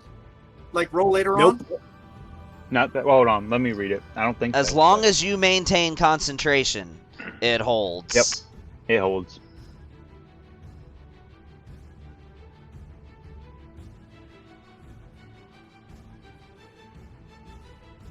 He really looks searching for that. Come in. Damn. Yeah, that makes this fight a lot easier for you. You just took out his mini boss. And I would call massive bullshit if something this early in the game had legendary resistance. I'm expecting it eventually, but Yeah, he doesn't. No. That's over to Green Shadow's turn, right? Yes. Knowing that he's charmed, I guess I'm not going to attack him, which means I will just go for a guard. I'm sorry about that, man. All right. Guard 1, you have advantage on the next attack against, or actually, you have advantage on every attack. Yeah. Until that Oh. sucker is smoked, you get advantage. Or until Ragnarvalder drops concentration. Yeah. That's a hit. Yeah, I didn't roll it on him. I just randomly rolled it. That's fine. fine. You hit, you roll the Concentration damage on him. Just roll damage. All right. It's 21. Definitely hits the guard who's in chainmail. I'd hope so. Yeah, he's not. He's only wearing. He's wearing a chain shirt. I'm sorry, chain shirt. So yeah, 7 damage. That one goes kind of right in his guts, to the side of the gut, and you see him double over in pain, and he gasps a little bit, but he's still standing. All right, I guess we. That's such a bad smell. Such a bad smell. All right, is that your turn, right? I'm assuming that we're still under the condition where there's no place that I could gain, concealment. I mean, they kind of rushed you inside the Sally Port area, so it's still pretty close quarters. And the big guy kind of blocked the door. So. All right. Then that'll be it. All right, that's over to what? Dalia then, because the thug doesn't get a turn. Tell me he drools on himself. He drools a little bit, yeah. He's kind of dazed and stunned right now. That is Amelia's turn. Chaz, how would you like to use Amelia's turn? Because I don't think she's back yet. First attack on guard 2. If it doesn't kill him, then second attack on guard 2. If it does kill him, then second attack on guard 1. All right. Guard 2, who doesn't... Okay, yeah, that's fine. Oh, and it hits. Solid hit. It's going to have to be a real high roll to get a kill, and it's not. It's just heavy damage on him. And you said you don't want the second attack to be on the first guard, you want it to be on the second guard, No, right? if it didn't kill him, so yeah, follow up on guard 2. Oh, okay, good. Oh, she'd have advantage on guard 1, though. Oh, But shit. she had advantage on both of them. No, just Oh. one. Either way, it was a miss. Yeah. So both of them are heavily damaged. Ah, shit. Unfortunate. All right, so that's her turn, right? So guard 1 is gonna, the one that's wait, no, is he the one? No, he's not the one that took damage from Dalia. He's gonna attack. Yeah. Want to even things out. Go after Green Shadow that attacked him, right? Here we go. Oh no, that was damage. God damn it, that's not right. What was that? 5 at It it? was 5. So back down to 6. Yeah. Thought I grabbed attack, but maybe I didn't.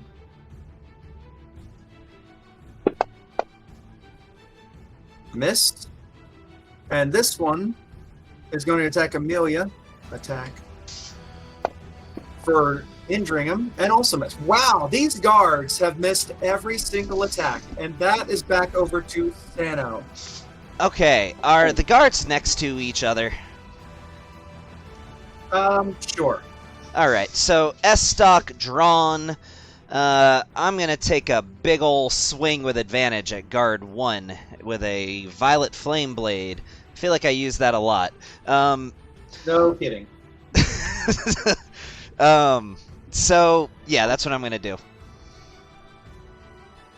And if I hit, fire jumps to number 2. I mean, don't forget it's at advantage. I know. And that hit. Alright. Roll my damage to number 1, and you can go ahead and just add 4 fire damage to number 2 for me. Done. Ooh! Guard 1 is dead. Guard 2 is the only one standing, and just barely. So for guard 1, since I am finishing him with a Violet Flame Blade, he is going to die to the improvised dragon. So I am going to stab him in the bottom of the jaw with my Violet Flame Blade, jump behind him, grapple him from behind, force his mouth open, and make him breathe fire until his skull is entirely ablaze like Ghost Rider. That's fair. That's not too crazy. It's a beautiful thing. It is a beautiful thing.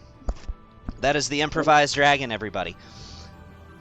Ending. And yep.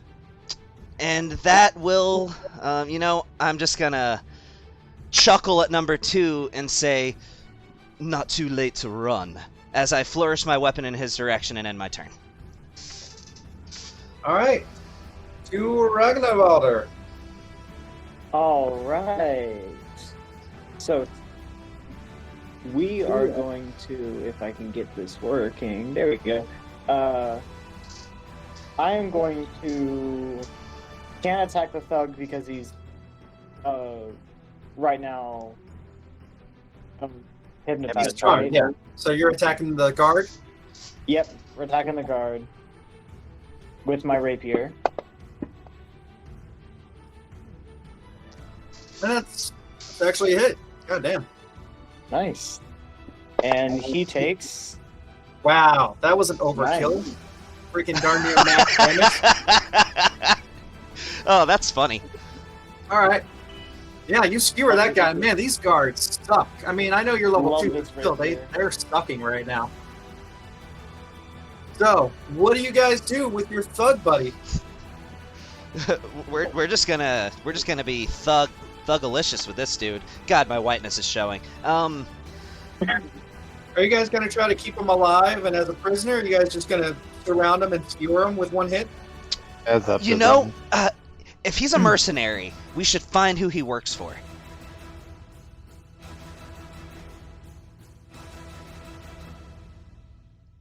Okay. All right, so remember, Balthazar has to stay like 5 feet from him, right next to him, Yeah. basically. Yeah, I'm right next to him. Or you know what? Do we just want to take him out prison style? That is up to you. Prison shank or don't prison shank? That is the question. Discuss. So if I he's will. charmed by me, does he answer my questions? Like, I'm just curious to this because it says he's hypnotized, but like, can he or incapacitated? But can he still answer in an invisible daze? I think that would involve DM discretion and a read across what Yeah. the charmed condition Let me entails. see. What is it? Hypnotic gaze. Well, I would read the charmed condition specifically, and what that entails. Well, it also says incapacitated. What is that? Incapacitated doesn't mean anything. All that means is Okay. that He Okay. just can't move. So yeah, Yeah. you have advantage on any ability check to interact with him. Okay, cool. So I guess I ask him who hired him. I'm assuming it's the cult. The cult hired him. Yeah, the Cult of the Dragon. It's, in a bar with some of my mates, drinking ale, and they said they pay me 100 gold to go help them attack this town. Sounded like easy money. are we able to ask him anything, or no? I don't see why not. I just want to ask him if my brother lets go of his hypnotic effect on you, what would be the next thing that you would do? Kill all of you. Also, it says the Charmer has advantage. Everyone else wouldn't. But I'm gonna say that you could just keep asking him while he's charmed until he starts answering. If his answer was that he would leave, then I would say let him go, but How I many mean, if it means thugs to let are me there? live, I would definitely leave instead of fight. Like, I was just here for gold. I don't give a shit. Well, you've pretty much met your match. this is when Sano, he's not without compassion. So I would say, this is just some drunkard thug. There would be no point in killing him. We should let him go. Send him back to the pub. So I guess say. we finish fixing the door, and then I use my telekinesis to move him, and then I move along with him as I move him with the telekinesis, maintaining the hypnotic gaze. You're holding on to him. Well, I don't.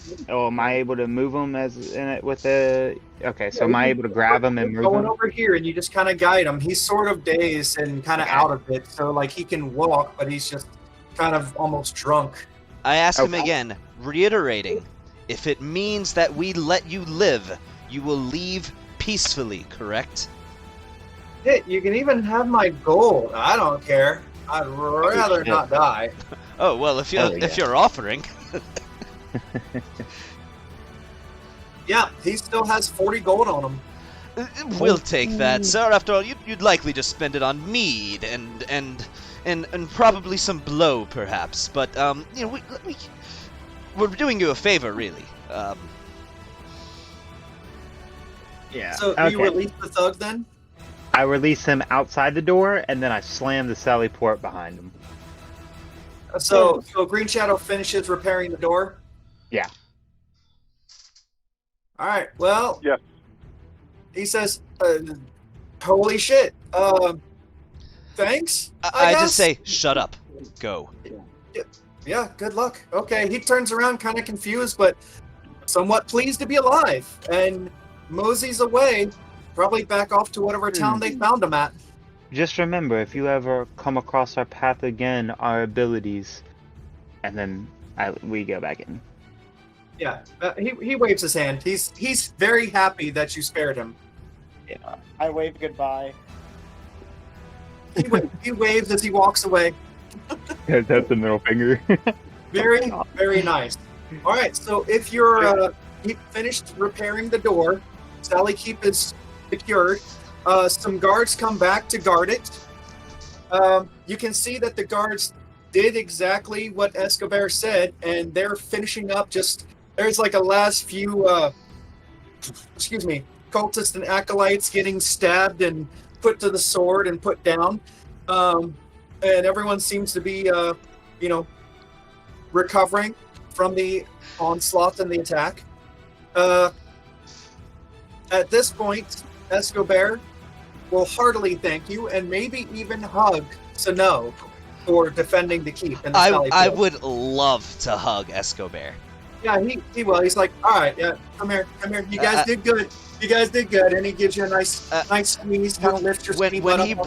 When he brings it in, I give an awkward inhale and just say, "You smell like charcoal." He's backs away, kind of confused. Goes back to his task. Goes back to his job.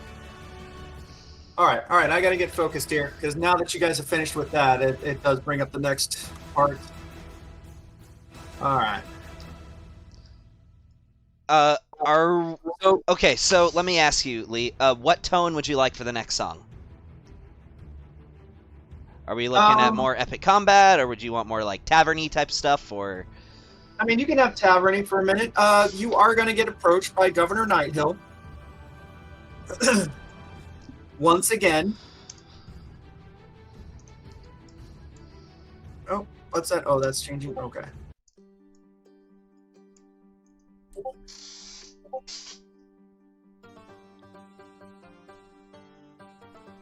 All right. Everyone is somewhat relieved. I mean, there's still some people wounded, but Governor Nighthill approaches you, and whew, oh my God, thank you guys. You have saved the keep. You saved so many of my people. I saw my daughter earlier. You rescued her too. I don't even know where she went. She should have been in the keep or in Sanctuary 1. You did a great thing for this place, and you will be rewarded. In fact, I think I've scrounged together 100 gold as a reward. Some of it was what you brought back to us. We'll find a way to reward you for what you've done. Yes, here's 100 gold for everything. Now realize that's 100 plus the 40 that the thug gave you. So that for a total of 140 gold, that means let's see. Split 5 ways. So that 28. is 28. 28. All right. All right, so everybody can add 28. I can add it to Amelia's inventory as well. Okay. I've added 28 gold to her. So yeah, if you want to do it like all right now, all of you get 28 gold total so far. Anyway, as I was saying, as Governor Nighthill was saying, thank you all so much. You are a defender. Oh, hey, Amelia's back. Hey. Amelia, you've had some fun. You got some kills. I'm sure you would have approved. They managed to... Huh? What's that? Awesome. Yeah, they managed to charm the thug that was going to be really a big threat.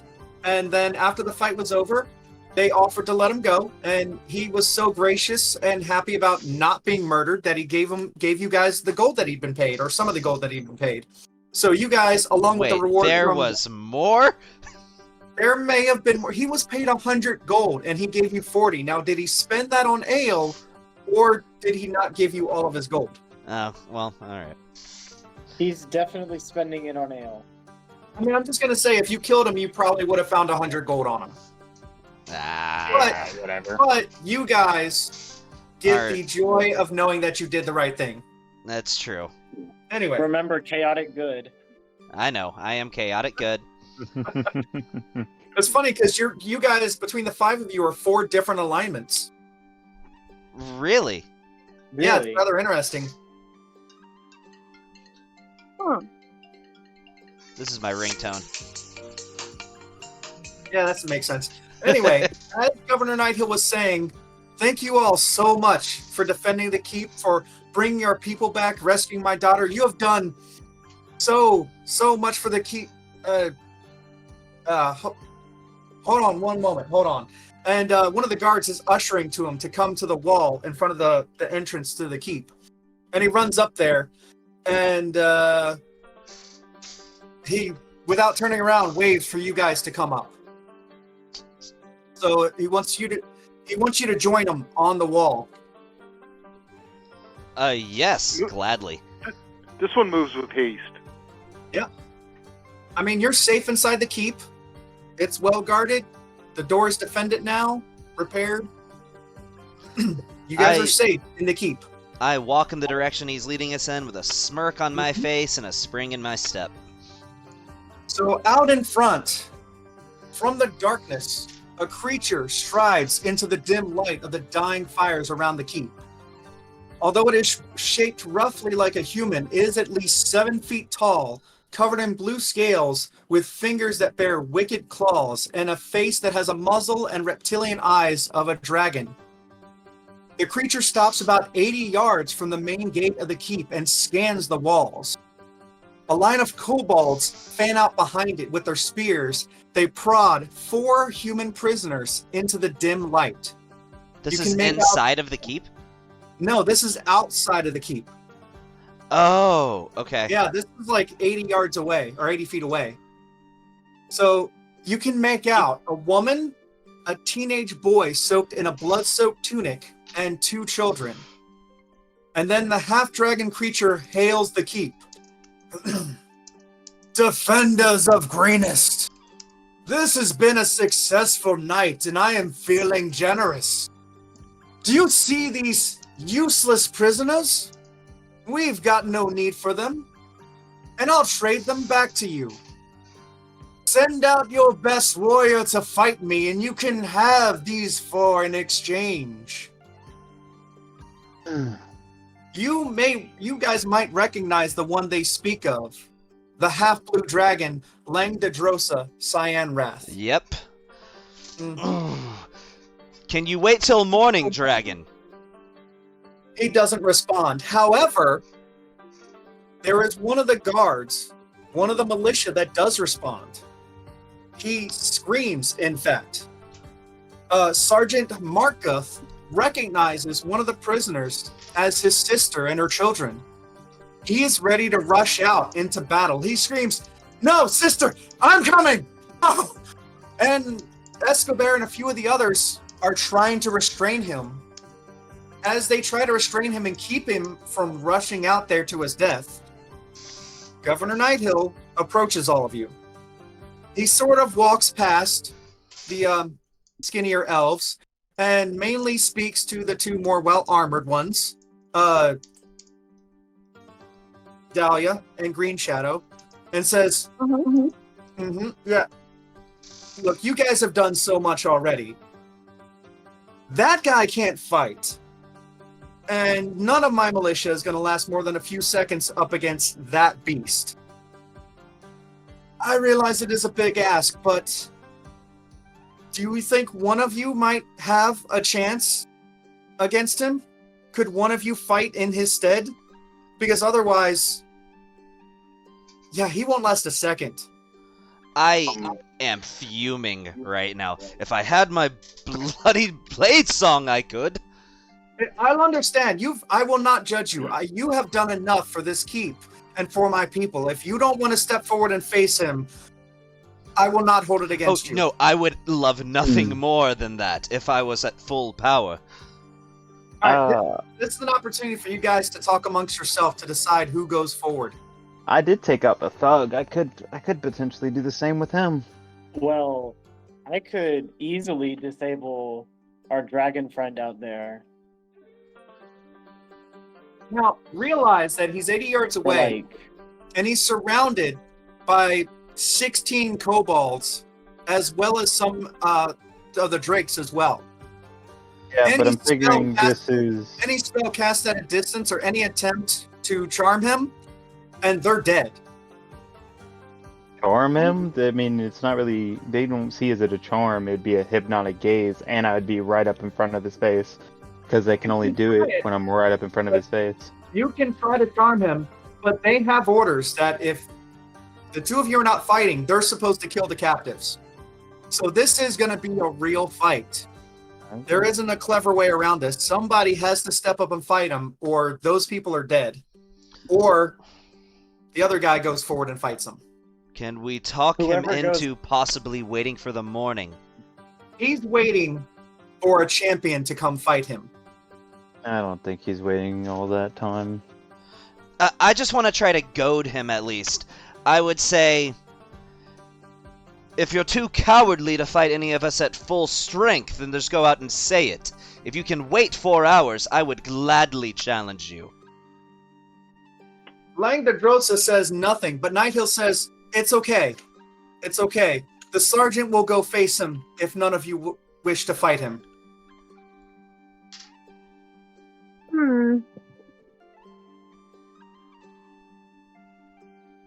This one shall accept the challenge. Unless Dalia wants to. All right. I Which don't one of know. you doing it?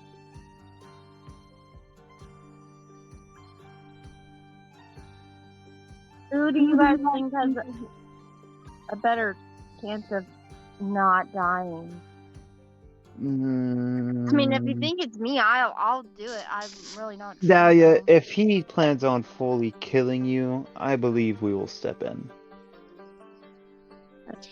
Right. So is Dalia the one that steps forward to Governor Nighthill?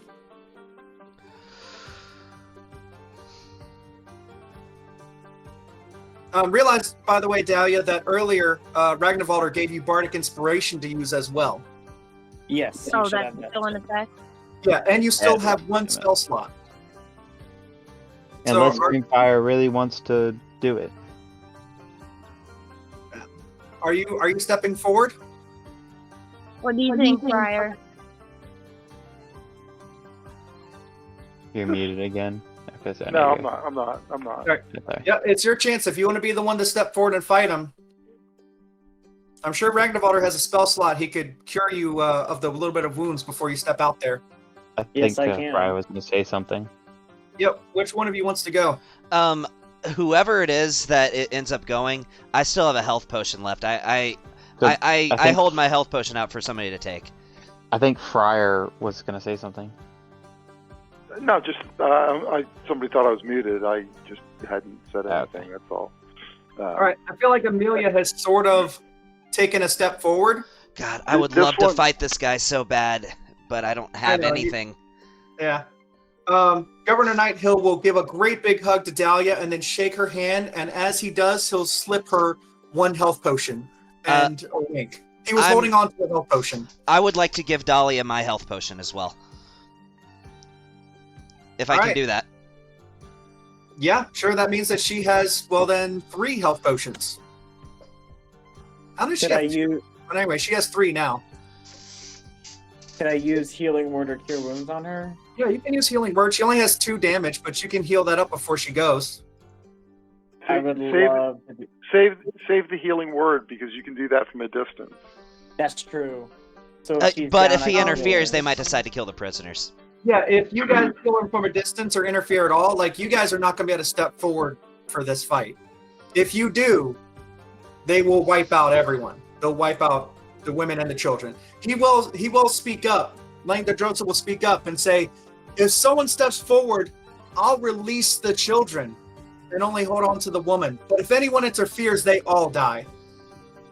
So the guard that was freaking out, and that was getting pulled back, I'm gonna go over and hypnotic gaze him. Okay. Yeah, he goes from in tears, in a rage, and in tears to calm. Cool. There's not even a check. Like, he did not want to do this fight. He was scared to death. Cool. Like, they literally have him guarding the storage area because he cannot fight. Yeah, I gotcha. Everyone in the room can just tell that Sano is just raging right now. He wants to fight this guy so bad. So you used the healing word on Dalia, right? Yes. Okay. Even with the low roll, she's healed to full health. Okay. Cool. All right. And she also has vigilant blessing, so she'll get advantage on her initiative versus. I mean, they're okay. Yeah, gotcha. Okay, so she gets advantage on initiative too. Okay. All right. Time. Just one time. I might need to remove you guys from the combat tracker. No, I probably don't need to do that, right? Just skip our turns when it comes to it. Yeah. Just I mean, your turn. whatever Or just would be do a easier theater for of the you. mind. All right. So, Honestly, you probably don't even have to do it turn-based. Worry about the combat tracker because it's a 1v1, so it's just whoever doesn't go next person. And I'm not adding the 16 kobolds and the 2 guard drakes and the 4 commoners. I'm just gonna have it. You know that they're there. Yeah. All right. Well, Cyan Wrath is pleased to see a champion step forward. So he is honorable, by the way. Like, without even any kind of insight check, you can tell he may be evil, but he has a code of honor. He adheres to his word. When Amelia steps forward and so he's comes lawful within, evil. yeah, sorry, lawful evil. he will release the 3 children, and they are let loose. And then the kobolds will only stand guard over the woman and will kill her if anyone interferes, even if it's an archer letting an arrow fly. And also, realize, regardless of who wins, the woman will be released. Like, he lets you know, like, I will release her whether you win or lose, but you won't win. Also, Great. Governor Nighthill holds his troops in the keep during the combat. What was that?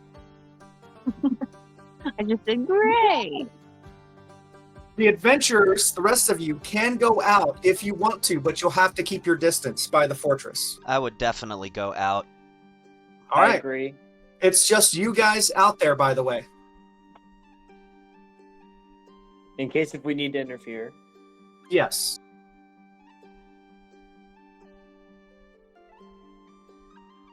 All right. Oh, where'd that? I had a shortcut and I don't know where it went. Whatever. All right. Let's see. I got to clear initiatives. There we go. And roll initiatives.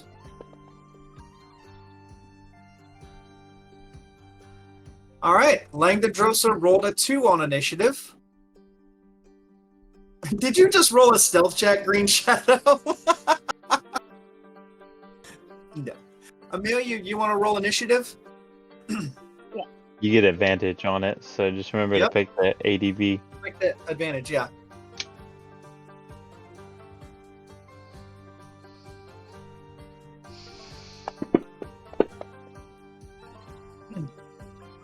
Oh, good. You got a 14. You get to attack first.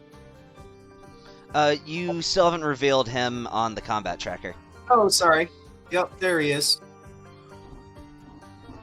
All right, as you step forward, he says, I wonder how your blood tastes like. I've never fought an Asimar before. And he pulls out his 2-handed greatsword. Let's go. You get to attack first. It's your turn. All right.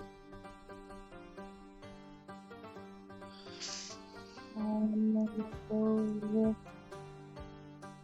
guess it'll. This needs some good combat Yeah, music. this is the boss fight. This needs some combat.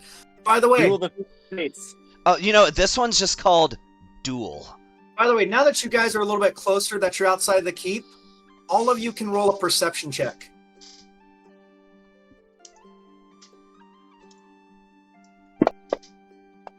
Oh, come on. This one's called Duel. I have high hopes. Oh, awesome. Ooh. Nat 20. Wow, nat 20 on a perception check. That is amazing. So Green Shadow, you not only see that one of the javelins in his satchel, in his backpack, whatever you want to call it, is a little different than the others. Not only is it different, but it's very beautiful. It's ornate. It's crafted of a different material than what a regular javelin is. So no, you also see this. You can see that he has a javelin that kind of stands out from the rest. It looks like it may be magical. Does it look kind of bluish in color? Maybe a little bit jagged at the blade? Maybe a lightning javelin? Maybe. Did Tommy tell you? No, nobody told me anything, but it's a blue dragon with a magical javelin. Oh, okay. Yeah, that's fair.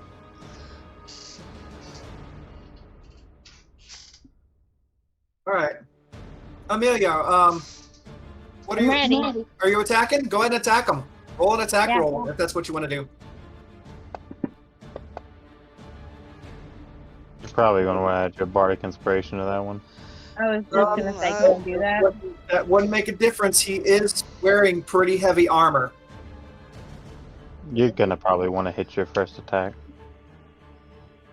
Meaning then he's I'll probably let you- got an AC of 17 or 18, most likely. Yeah, you just roll your bonus action on him. Okay.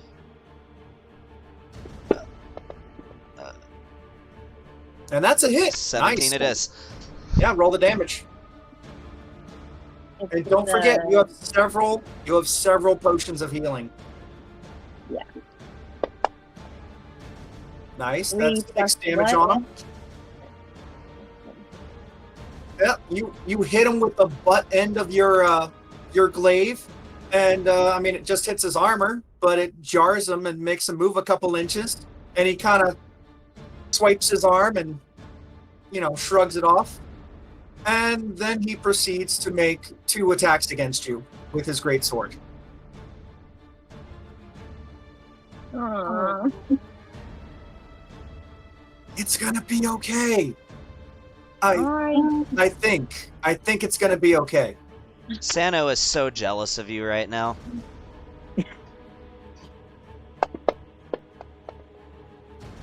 Oh, and the first one misses. Oh snap! I was not expecting a miss. All right. Ooh. Oh my god. Ooh. Oh my god. Wait, Oh, he's Come a on. freaking... No, he He's crits a on champion. 19s. oh, He's he a crits on champion fighter. 19? Oh. He's a champion fighter, dude. Oh my Oh god. snap! And she doesn't have her inspiration.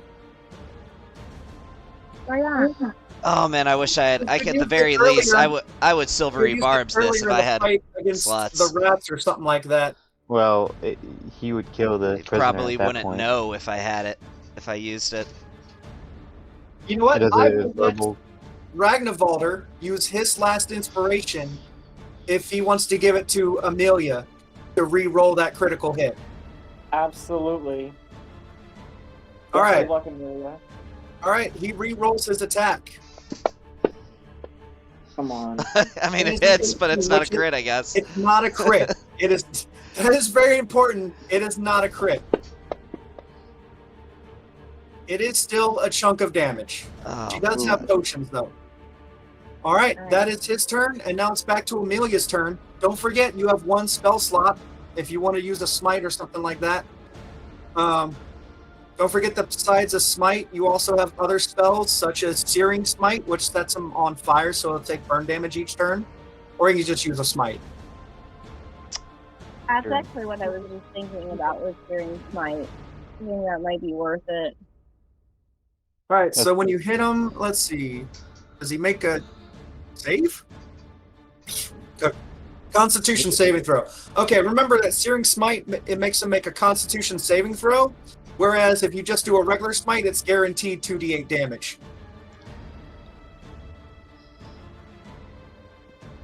Well, no, they pretty sure he still takes the damage from Searing Smite. It's just whether he sets on fire or not. Oh, yeah, you're right. It's whether he sets on fire. Yep. All right, so you want to go ahead and attack him? Like, the Searing Smite is a bonus action. You have to hit him first. Okay. You might want to bonus action drink a health potion. Oh, yeah, that's true, too. Well- You could bonus action heal with a health potion, hit him with an attack and a smite, because the smite doesn't use a bonus action. Also, what I'm thinking too is if you use a Searing Smite as your bonus, and then you miss on your attack, and then he hits you, and you fail a concentration check, that slot goes bye-bye, and you got nothing from it. That's true. Healing, attack, smite, regular smite probably is the best move. But I mean, That's up it's to your her to choice. decide, yeah. It's a gamble. Also, you can tell this guy's a badass fighter and he hasn't lost any fights. How much health does it? 2d8 plus 2. So the max healing is 10 and you have 9 wounds. You have 3 health potions. 2d8 plus 2. How's that get to be 10? Sorry, 2d4 plus 2. So the max roll is 4 plus 4 plus 2. That's your max that you can roll with it. The average is 7. Yeah. All right. Yeah, I should probably do that, and then I'll do my attack too. All right, go ahead and roll 2d4.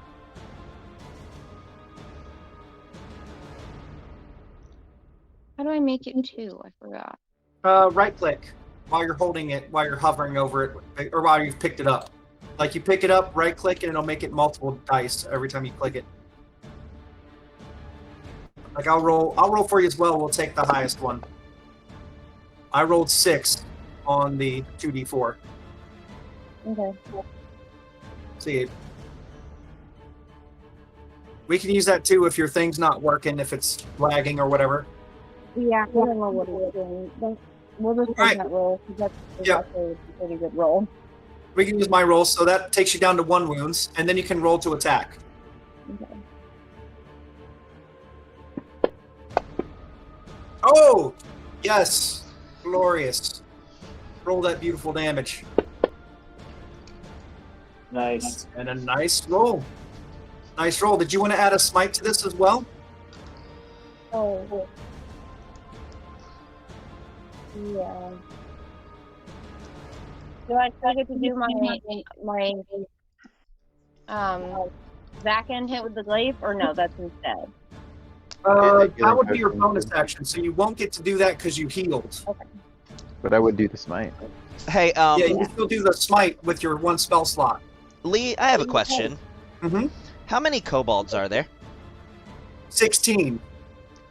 Fuck. Okay, never mind. I was thinking it was like 3. No, it's 16 kobolds and 2 guard drakes. That you can see. And they're all surrounding this one woman. Like 8 of them are surrounding the woman. The other Right. 8 are still fanned around Langdedrosa.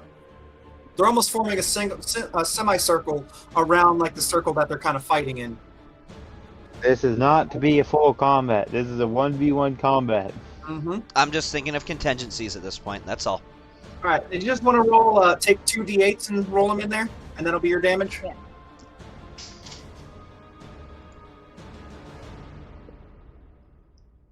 I don't know why this is being so dumb.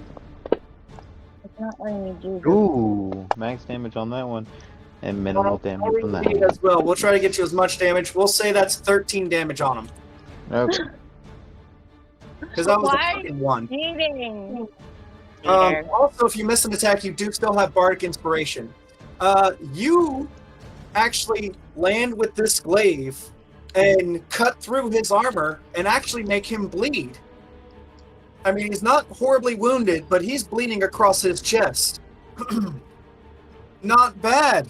The pink-haired girl has a little bit of fight in her. And now it's his turn to attack. Oh, there's the attacks. Okay. So how much damage have you taken so far? In total, you've done 28 damage to him.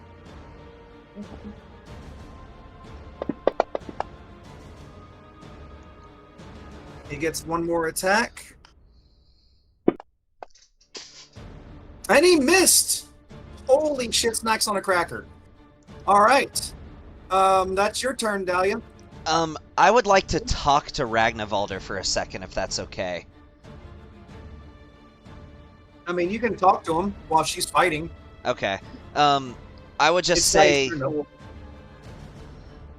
I would just say, Ragnavaldr, how many spells do you have left? I have one. Just one? What can you Just do? one. My Tasha's Hideous Laughter, Fairy Fire, Dissonant Whispers are my offensive ones. How many people can That'd your be your laughter defensive affect? one. I believe only one. Yes, one creature. Brother, I do believe we should just let this play out. Of course, but we must have a contingency, a just in case. If Dalia falls, I have no intention of just letting her die.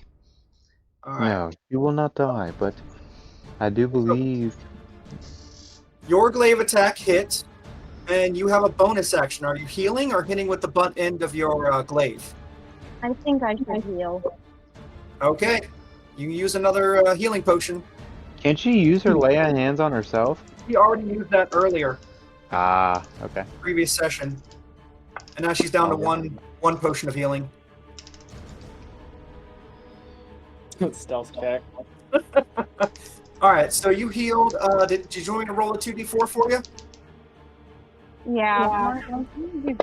Not working. Those were 2 1s. Let's say that you rolled and got at least 3, so you got 5 healing from it. So you're only down to 5 damage. He's pretty wounded now. You actually got a good scar across his cheek with that last slash, like getting close to his throat. He is enraged now. He pulls out that javelin, the magic-looking javelin. You didn't notice that it's magic, but it's magic. And it turns into what literally looks like a lightning bolt. And he chucks it at you. How? Make a- He's in melee, isn't he? Yeah. It's a javelin of lightning that he's throwing. Make a dexterity save. Ah. Remember, you have inspiration. Yes. So if you need it, after the roll, you can get an inspiration check to. And actually, you pass. Especially since he's close range, he whiffs it right by you, and it lands probably 10 feet from the rest of the group. It goes in a line and lands on the ground like a regular javelin and turns back into a normal javelin. And that's actually his turn. Why didn't she get her bonus attack last time? What did I She healed. She healed with a she did. potion. Yeah. I lean over to Friar and ask, "Do you think that would make a decent weapon?" This fight is not going the way I thought it would. This should have been over with a lot sooner. All right. Go ahead, Amelia. It's your turn. There's no Amelia here. There's no Amelia here. Okay, I like it. Alright, well then I guess if I miss with that, I'll still go try and hit him with the back end. Yeah, you're not damaged enough. You didn't take any damage from that last one. That one hits. And that was for Yeah, it's just a D4. For 4 damage. Okay, you smash him on the other side of the face and jar him a little bit. He is now done with this fight. It's time to end this. Here comes the breath weapon. You might think that. Oh, his first swing is sloppy and misses. He takes another swing at her. That is also sloppy and misses. He is That's enraged. phenomenal. He is enraged by this and uses his action surge. Oh man. One more try. He gets 2 more attacks. And they all miss. He literally just dodges and glancing blows just bounce off her armor. I swear, if we were playing and you were rolling behind a screen and we were playing in person, I would swear you're freaking lying. No. Yeah, me too. No, are you freaking kidding me? Four In a row. Four bad rolls in a row with my action surge, and she passed her deck save. Yeah, it's your turn. And Lang Dedrosa is actually looking a little bit nervous about this. Finish him. And that's a hit! Son of a... How is that a hit? Oh my god. Because it's a +5. Alright. And you get a bonus action to attack as well. Yep. I can't fucking believe this. But that's okay. Yeah, that is a miss. Wait, that was a 16, right? You could use your bonus... You could use your inspiration right here to see if you can turn that into a hit. Oh. Literally, it would turn it into a hit. Guaranteed. Your last hit stabbed him in the gut, and he's bent forward, somewhat susceptible. Go ahead and roll a d4 if you want to. Sorry, a d6 if you want to see if this hits. Literally, it will make it hit. 17. Yeah, we already know. It doesn't matter. That's only 2, and it actually does. It does hit. Roll the d4. I can't fucking believe this. Another 5. That's a total, 5.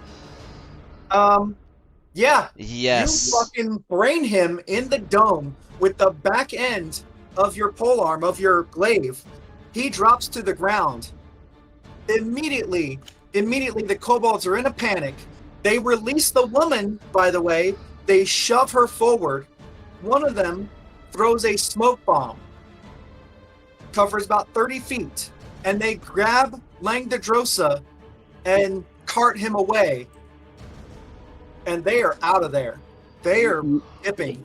The guard drakes bring up the rear if you want to fight them, but most of the kobolds, they are carrying him away. Like, it's literally taking 8 of them to carry him. Is there any way I could make some kind of check just to determine whether or not Lang Dedrosa might still be alive? I mean, you think he's not? So we're sure he's still alive? Oh, yeah. Okay. Yeah. You will immediately, upon realizing that he's still alive, Santa will breathe a sigh of relief. I cannot fucking believe that fight went that way.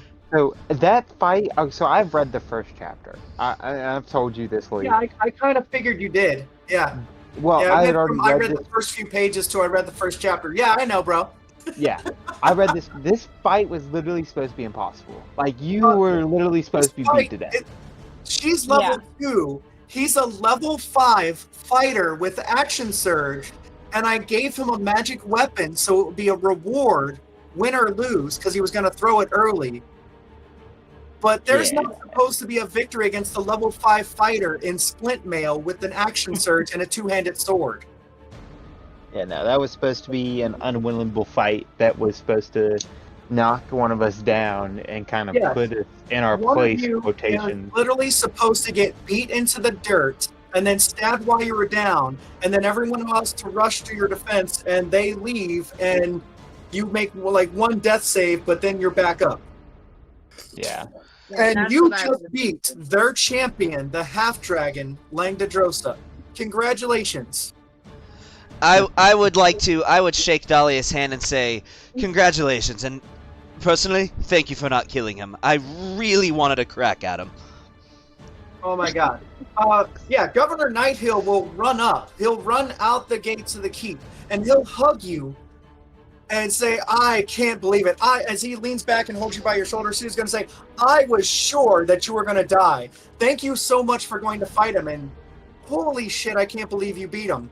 Yeah, You guys are great. I mean, whew, wow, that was amazing to see. Yeah, he's gonna bring you guys in to celebrate. It's party time. At that Right. point, when he says like "you guys are great," I would say something like, "Well, I mean," as I quickly scroll down to some notes in my phone. I mean, of course we're Rogue Mystica, of course. So spread the name. I just came up with that. Okay, you guys are gonna need to group pick a name. Or you could maybe call us the Magnus Marauders. I thought that one sounded rather, neat. Perhaps the Hallowed Harbingers, maybe. Maybe it should be called Dalia's Adequate Fighters. I cannot say that I approve of this name. My vote is a no, It's personally. okay. You guys can vote on it later. I think it'd be a cool name called the Bloodline. I personally, my vote is for Hallowed Harbingers. Don't forget, there is still a javelin stuck into the dirt that you saw turn into a lightning bolt. If one of you would like to grab it. I would like to grab it and give it to someone that has proficiency in javelin. I think we know who that javelin should go to. It's a martial weapon. I think we know who it is. Yeah. It's Dalia's. Oh, I was gonna say me, but yes, Dalia would be a good choice as well. No. I'm just joking. I've never used a javelin in my life. At least you're honest about it. It's added into her inventory. Amelia, along with the other 2 javelins you had on your backpack? Yeah. Or wait, it should have been like 2 javelins, I thought. You now have a javelin of lightning. You saw how it is used, so you don't even have to do... Wait, I don't think you have to do an identify. You now know how it's used.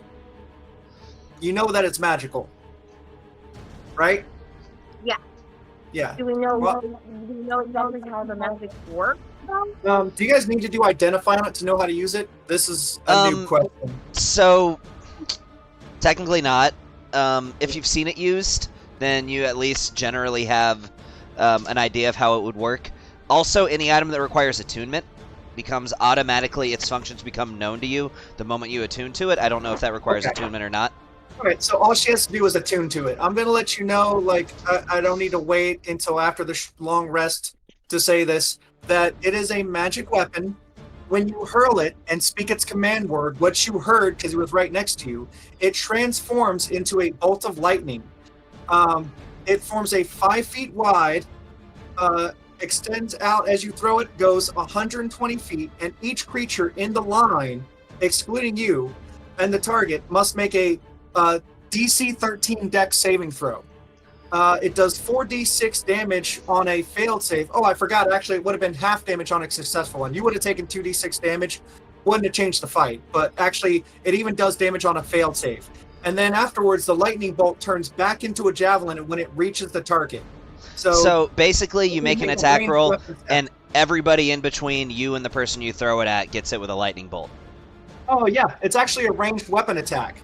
So Yeah. then it's whoever you try to attack with it, and then everyone in between makes a dex save. Okay. I Well, read no, that wrong who then. you attack with it doesn't make a dex save. You just make an attack roll against Yeah, the target. exactly. An It's attack roll against everybody the target. in between you and your target that makes a Makes a dexterity dex save. saving throw. Yeah, Yes. exactly. So I should have made a ranged attack against her instead of a dex save, but either way, Well, it still would have changed the fight. technically Still had not 20 health. Really? Because you could always just say he attacked the wall behind her. So, Yeah.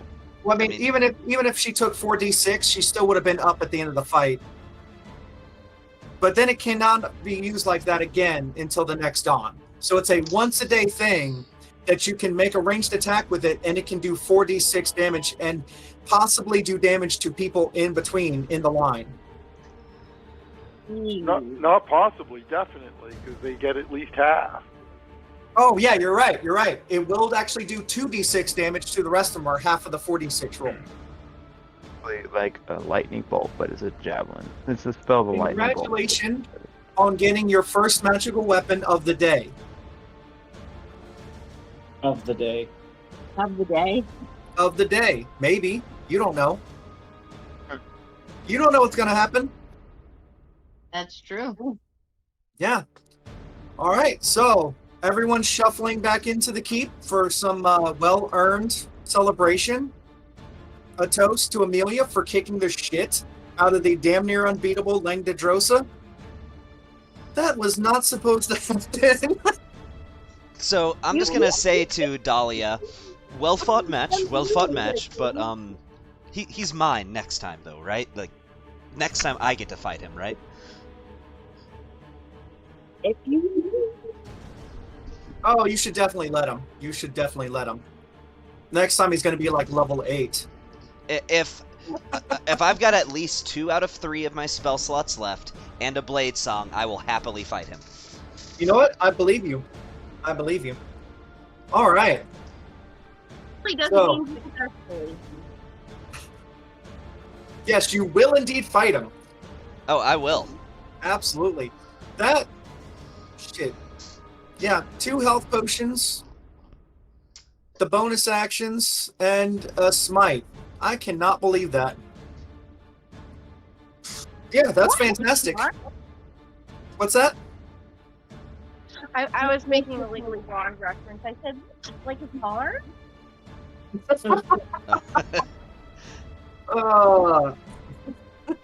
That could have gone very differently. Honestly, Oh, I the, know, I know. yeah, I'm going to say that the inspiration that Ragnarfalder gave you that kept him from doing a critical hit was huge. It really the was. Critical hit on a greatsword, which don't forget to, yeah, I'll take the inspiration off. Nobody has inspiration now, but you just beat a fucking boss that you were not supposed to beat. I'm going to give you an inspiration, Amelia. Dalia. Yeah, I feel like that's well deserved. What? That was a well-earned inspiration. That was supposed to be an absolute, just molly-whopping fight where there was no way to win. Like, wow. Okay, yeah. Enjoy some mead and what food they have available that they have stored up in the keep. You guys finally get to take a long rest. So A much earned long rest. I will say, as we sit down for this meal, now my brother would already know this, but the rest of you witness as I put down an absolutely frightening amount of food. Like, you don't know where it all goes. All right. All right. This one, as soon as the festivities begins, finds a spot in the corner, and this one sits down in the corner, I take out my facing the lute room. and begin performing a song during the festivities Oh, that we follows under Song of Rest. need a music change. Taverns and Inns. I feel like this is a good one. Let's see. Oh, since you said you're playing your lute, let's do this song called Lute of the Lost Realm. Yes. Perfect. You know, I'm gonna We let can you know, even- my buddy Tommy was supposed to be role-playing the part of the Half Dragon, and he was really excited about it, but he's going through a tough time right now. So I also feel like it would have been cool for him to do it, but he would have been very disappointed with all of the fucking roles. And it would have been very disappointed that he didn't get to smash someone into the ground with the Half Dragon Fighter Champion, because that was not expected. But that's wonderful. You guys deserve a much-needed long rest. Does everyone get a healing thing What's from that? Song of Rest? Does everyone get like a healing D6 from Song of Rest? I think that's mostly used for short rest. Okay. Yeah, I mean it is extremely beneficial. I think it's more beneficial on the short rest. Yeah, The there's Song really of no Rest- need for a long rest because we're getting Yeah, all long that back rest anyway. you will get all of your health back. During short rest, when everyone has to normally use their hit dice, you're able to roll a d6. It goes up later, but right now it's a d6, and add that to the healing. So it's like they get an extra hit die. That's for free. awesome. What's that? That's awesome. Yeah, no, it's a really nice feature. Makes bards extremely useful, especially early game. Yeah. All right, Good to know. so This one my is day is inactive extremely. and What's that? motionless. This one is inactive and motionless. Mm-hmm. Governor Nighthill is extremely grateful, and he's so grateful. Like he doesn't want you to have a spot over with the rest of the group, with the rest of the people basically to rest. So you get your own spot. You get your own little corner, your own little room, basically to rest in. By this And, by this point in the night, I would think Santa would have 10 additional, like probably about 10 plates stacked up in front of him, which all had once had food on it at some point. So you get a little spot in the basement that's used for storage where you guys can go rest at. Basically, that some bed rolls have been laid down for you, and you won't be bothered by the other snoring masses of people sleeping. So, Assuming you want to do that and not just out in the middle of the keep. I You can take would, it wherever you want to. I would love that. In fact, I would love to strike up a conversation with my party. I will have a pint of mead in one hand and a cigarette in the other. And I would like to just look at both Friar Greenshadow as well as Ragnavaldr and Dalia. There we go. It was there. I was working on it. And just say, so I don't really... We don't...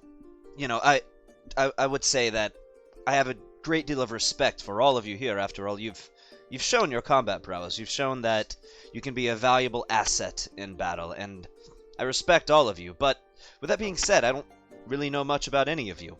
And if we're going to be traveling together, I feel as though that should be remedied. So, whoever would like to go first, I'd very much like to know more about you.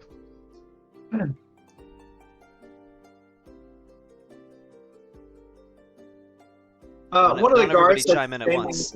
One of the guards that's standing guard there kind of whispers over, like, maybe you should start, Sano. You know? Okay, if nobody's... I didn't want it to seem as though I'm just trying to make this about me, but if you want me to go first, It's an opportunity for all of you to role play and just get to know each other and each other's backstories. So go ahead, Sano. So, as I've made it abundantly clear, I'm a blade singer, so, we're a dying order. I'm one of the last, unfortunately, but back in our heyday, we were the paragons of elvish society. That thing that you've seen me do, the blade song, it's something that only elves can do, but even then, not every elf can do it. It's an ability that has to be unlocked, and the first order of business when you become a blade singer is to unlock such power. We have a one-on-one master-apprentice relationship, so my master's name is Naomi. Maybe you'll get to meet her one day. But as... I also know that you've heard me refer to Balthazar here as my brother, and while we do indeed share blood, we are but half-siblings.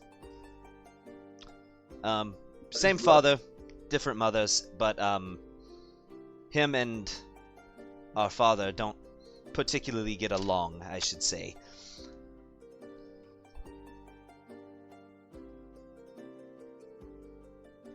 And one other thing, and this is something I keep a bit of a secret.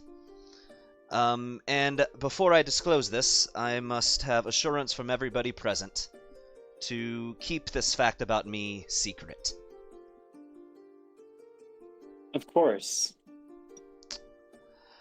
Well, I am part drow. I'm sure you've noticed the red eyes and the white hair. My mother, is a half-drow, which would make me a quarter. If anybody ever asks me, typically I just tell them that I am an elf of mixed race. But for obvious reasons, I typically am not very forthright about the fact that I have dark elven heritage, for reasons that you can probably imagine. Mm-hmm.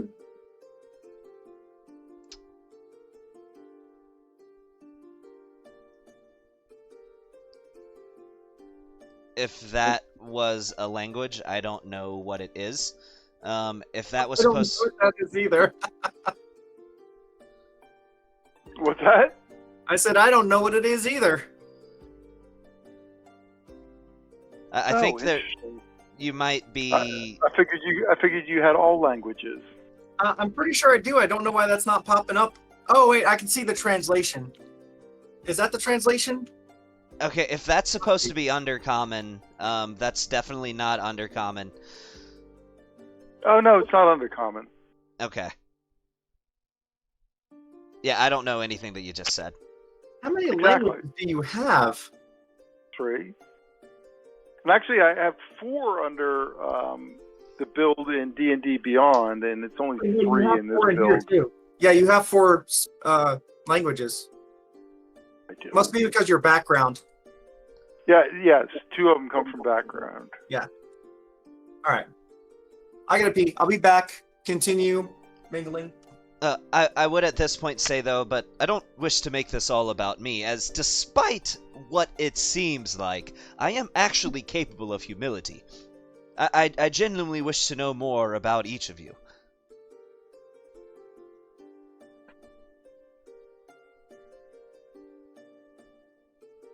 Unless you do not wish to disclose. Well, Ragnarok. Oh, sorry. It's just so you know, it seems as though Friar Green Shadow is in some weird trance or something. He seems oblivious. Sorry, to your guys, I'm back. existence. Oh, okay. So where are we? What are we doing? My bad. I We're kind of just- had to step away. We're just RPing. He's Oh, RP. Lee is currently regular peeing, but we are RPing until okay. he gets back. What is this basement floor? Yeah, that's where we're just kind of spending the night. Oh, It's our okay. sleeping place. Oh yeah, we've got a freaking map for the damn place we sleep, but we have a map for a damn Well, combat. we had a map for the other place too, it just wasn't made into a I battle know, map. I'm just messing with you. I'm just messing with Lee. Is that a dagger or what the fuck is that in the center? Or is it just a broken crate? Is there a dagger on the crate? What the hell? I think it's. I think it's a candle. Oh, Candle. Oh, okay. it is. Yeah, it's casting light for sure. It's candle. It's casting light in a cone. And there's a shape. creepy cave. Why are we sleeping in the basement? Because this is we're a whole- heroes. This is a whole big ass keep, and we get a fucking basement. We've got the basement to ourselves though. That was the the idea. is that we would at least get better Oh. sleep, not being in the big barracks with everyone else. Unless Ah. you would like to join the others, Balthazar. Well, I would at least like some beds. What the fuck is these crates? What do you need a bed for, brother? We're elves. We don't sleep. There's bed I rolls mean, there. I would They still put like to out be bed rolls in that comfy. room for you. Okay. even in my revelry. You've Is there- let yourself get too cushy, brother. Just Is find there a actually a hole? corner. There's not actually a hole in the wall, right? I Or don't is think there there? is. I think he was pretty No, clear that it's just a basement. They were starting to do some work there, but it hadn't, gotten anywhere. They were just starting to make some room there, basically, to dig out, but they haven't actually finished anything there. I would say at this point, Sano would sit cross-legged on the floor and enter his revelry, and when he does so, he would hover slightly off of the floor while in it. But it makes abundantly clear that when an elf is in their revelry, they are aware of their surroundings. So I could enter it and still converse. You do need 4 hours of sleep, don't you? Nope, elves don't sleep. The We revelry. revelry for 4 hours. Thought it was like a trance. Well, it is called trance, but by the lore, trance They is just meditate, layman's remaining- term. They meditate, remaining semi-conscious for 4 hours. While meditating, you can dream after a fashion. They're mental exercises that have become reflexive, and after resting in this way, you gain the same benefit as a human does from 8 hours of sleep. But realize you're still semi-conscious. You're not like still aware and on guard or whatever. You're not keeping watch. You are asleep for 4 hours, but it's not completely sleep. It is a trance. But Well- basically, you still have to set up an order of taking watch, so that you can get those trances in. So by lore, that's not the case, but if that's what way you want to do it, fine. Yeah, it says Um, you need 4 hours a day to do a trance, so you still got to set up a order of when you do the watches. I would also add, I chose my character's age very intentionally. because according to the lore of the revelry, or what is referred to as a trance in layman's term, an elf does not start seeing visions. That is basically just a recollection of their memories of life so far until the age of 30. From the age of 30 and younger, they get visions of Arvandor, the elvish heaven. It's not until after the age of 30 that those visions start being replaced gradually by visions of their current life. So that's why I chose the age of 30. Those visions would start to be being replaced. That's cool. So before you guys start doing watches, are you done talking amongst yourselves and sharing your backstories and all? I personally wasn't done. I wanted to hear more from people. Okay. Well, does anyone else want to share a little bit of their backstory? Talk about yourself? Perhaps. Well, that sounds like you might want to, Ragnvalder. Did you want to tell them about where you came from? Well, friends, my story isn't exactly much. There's only a short events of my life that I've witnessed. I've mostly spent my time traveling throughout the continents and lands.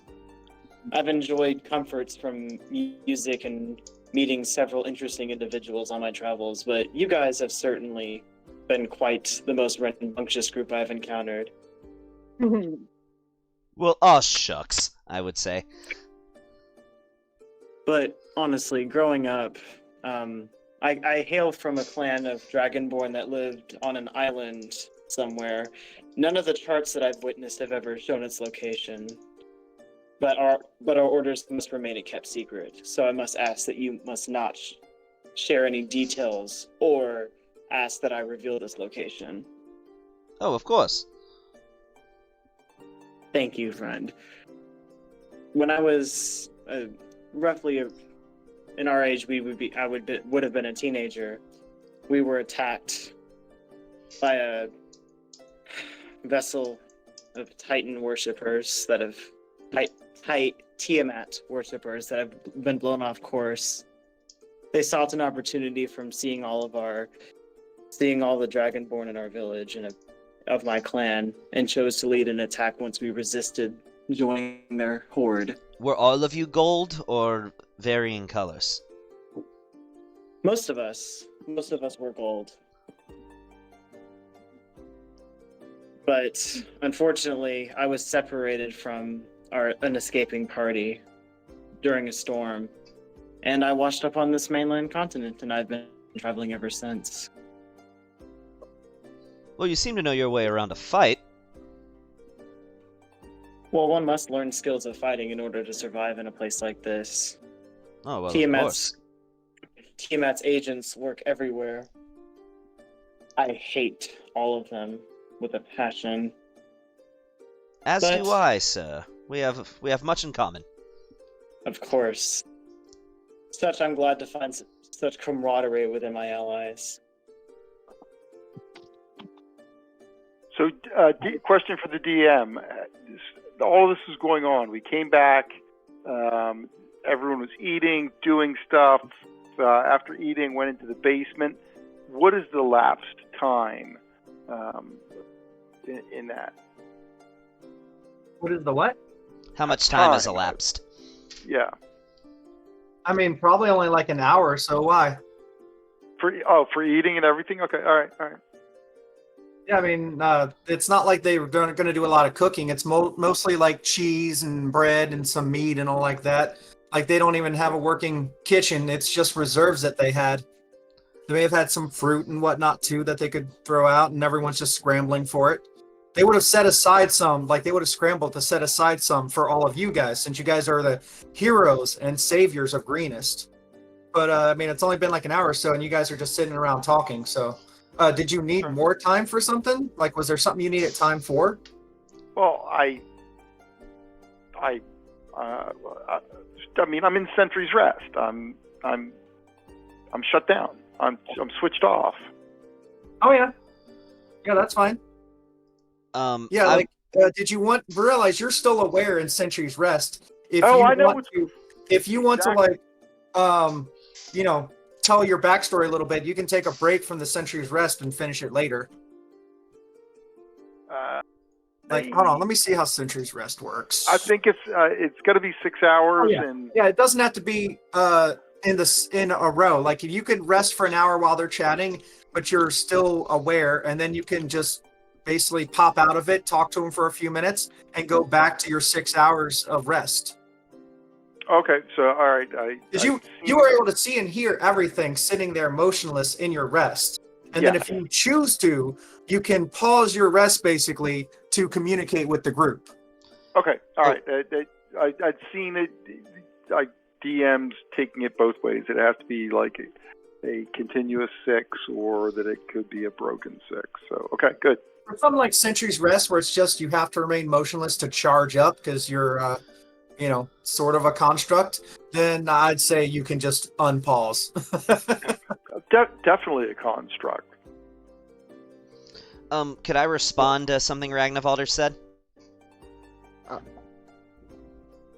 don't see why not. I just wanted to say to him, so, as far as the, Cult of the Dragon, it's, as far as how I'm tied up with them, for starters, a close friend of mine, actually, she's a ex-girlfriend, but we still consider ourselves to be quite close to one another. Her parents were killed by, the Cult of the Dragon, so there's that, as well as my master's daughter was killed by a dragon serving the Cult of the Dragon. At least we believe so. No body was ever recovered, but one rarely is when it comes to dragons. My deepest condolences. Well, I never had the chance to meet her, but obviously it had quite a profound effect on my master. I'm only the second student that she has ever taken. Her daughter was her first. On top of that, an old friend of mine who goes by the name of Tai Chen. She, I believed that she was loyal to the Harpers, but it turned out that she was a Zentarum agent who had been hired by the Cult of the Dragon. And she is still at large. As far as I know, at least.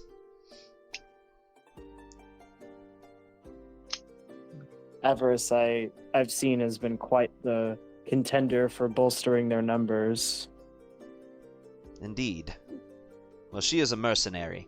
I don't think she holds any true loyalty for the Cult of the Dragon, but they've simply been the highest bidder, so that is where her allegiances lie. And she convinced me to trust her. Hey, interrupted real quick. Amelia, your email, is it with the 502 or without the 502? Or either one? 502 is the one I sent it to? Okay. So I know we saved your backstory on my computer because we did it over here. I'm going to attach your backstory so that way you can review it if you want to talk about it. Yeah, so that was pretty much all I had, and I was only saying that because he mentioned the Cult of the Dragon.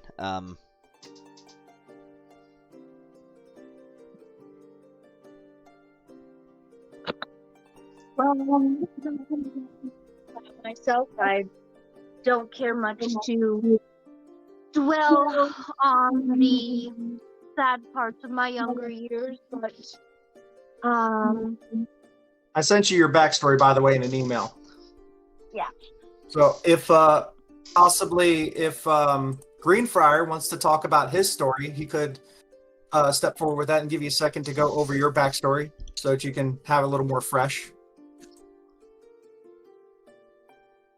Friar, did you want to talk about where you came from? If this is important to these, then this one will tell you. I would love to hear it. This Me one too. is from a land known as Eberron. This land, I don't think is this land anymore. This land is different. No, this This one was is Faerun. Different land, indeed. This one was constructed during the last war. This one was built as part of a series of Green Shadow. This Green Shadow is part of Warforged. Warforged built for fighting in the last war. This one is unique in that the initial construction for the Green Shadows was integrated crossbows and did not enjoy having two useful arms. One arm was taken by a crossbow. This one has two arms, which makes this one more useful. This one was trained to ride drakes as we scouted, and this is the purpose of the Green Shadow. The Green Shadow is to go amongst the enemies and find their location and find their strengths and report this information. Our motto, see unseen, hear unheard. Su. This is our motto. This is what this one does. Very well, I have observed. Indeed. How This did one you serves- get here? Oh, sorry, I did not mean to interrupt. This is a good question. This one does not know how this one ended in this land. This is unknown. I've never heard of this Eberron before. I don't believe... So this world is called Toril. I don't think Eberron is a place here, and if I am right in my assertion of that, you are quite a long way from home, friend. Oh, indeed. This one is fairly certain. This one is not near, but this one is okay. This one is okay. How this one managed to acquire additional skills after the end of the last war, this one was met with great prejudice. All Warforged were met with great prejudice. People saw Warforged as a reflection of the war, and therefore people did not like the Warforged, and we met with great prejudice. I Is did that find why you are called Warforged? Because you were bred for war? Warforged, forged for war, yes. Or forged? My apologies. Please continue. Forged, truly how the Warforged are constructed in a forge. This is how we come to be. You would notice that I have metallic parts, I have mechanical parts, I am mechanical. Ooh, this is a new term for this one. Say I. Interesting. Huh. Changes. It's This learning. That's one- right, we've only ever heard you say this one. This one took comfort in a church of Dolora, and this one learned skills from the church of Dolora. This is why this one has healing capabilities. This is a very important thing for this one. Mechanical or not, what do you prefer to be called, Freya? What would you like each of us to refer to you by? This one, upon production, was given the manufacturing designation of LCPL. This was the designation for this one. This one also And is that what has you now, wish to go by? This one can choose this one's name at will. Does not matter. Does not matter.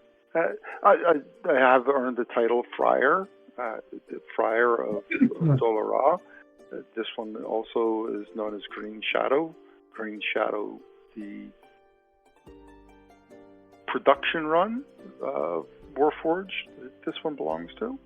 All of these titles, all of these names, all of these designations apply to this one. Would it bother you if I called you L? Hell, this is good. Very well, L. And mechanical or not, you're still a person. Don't ever forget that. Different in many ways. This one does not eat. This one does not drink. This one does not sleep. That is This one not does- what makes someone a person. This one is forged for war.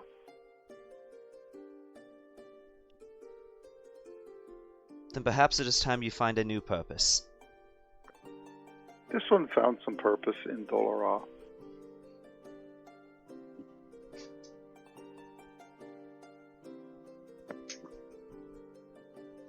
Dalia. Yeah. Oh, Now I did not these mean know to cut about you this off, one. El. I apologize. These now know about this one. Well, I'm glad to know it. I still didn't get that email yet. Did you say you still haven't gotten the email? Oh my gosh, literally just did. Okay. Oh, okay. I was gonna say I sent it like 5 minutes ago. Like I Yeah. sent it just as I was talking about it. Yeah, literally, just as you were talking about it, then it does.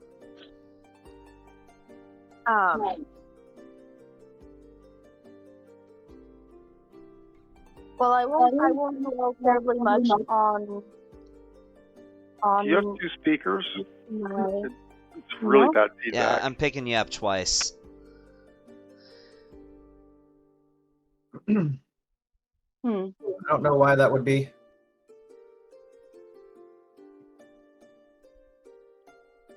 Am I picking her up twice? No.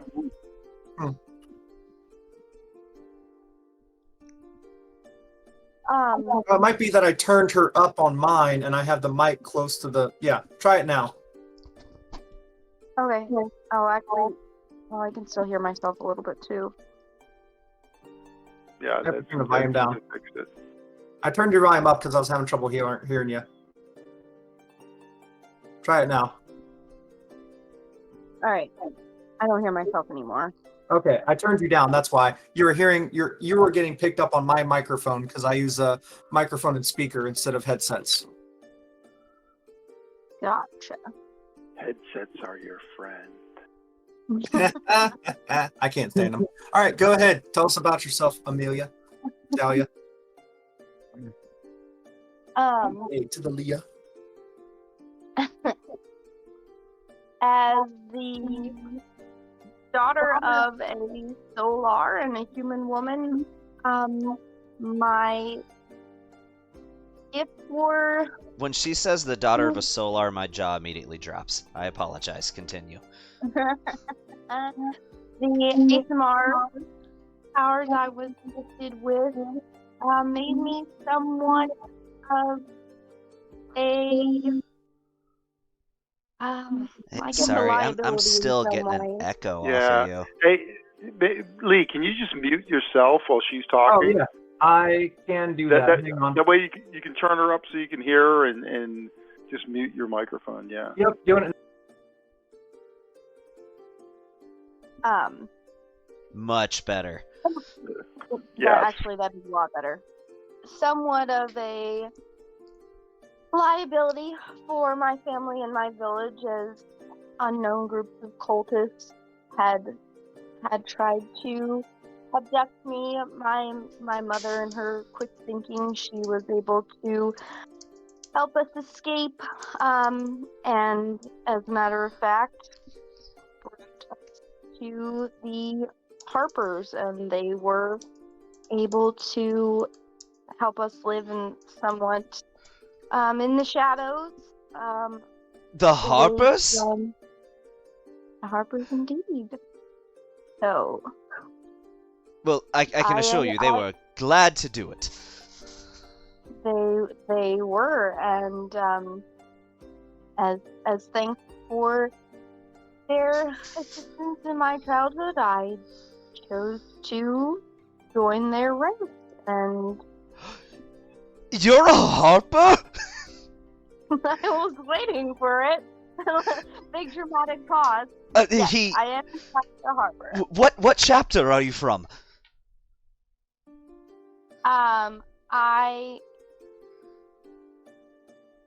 What chapter am I from? I don't. I'm from the Baldur's Gate chapter.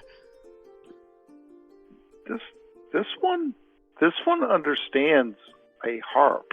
This one does not understand how a musician is a warrior. The Harpers, we're a group of freedom fighters and peacekeepers. We represent all the marginalized people of this land, of Faerun. And this is incredible. Just a title. Well, no, it's an organization. There's various titles it's a within title of an organization. Or it's a name of an organization, not an actual harper, like you were thinking of. Interesting. I'm a bright candle personally. So, by the way, Leah, if you don't know the different ranks of the Harpers, that's fine. Bright candle is basically lower management, pretty much. It's the highest ranking you can get to, basically, without being stuck behind a desk.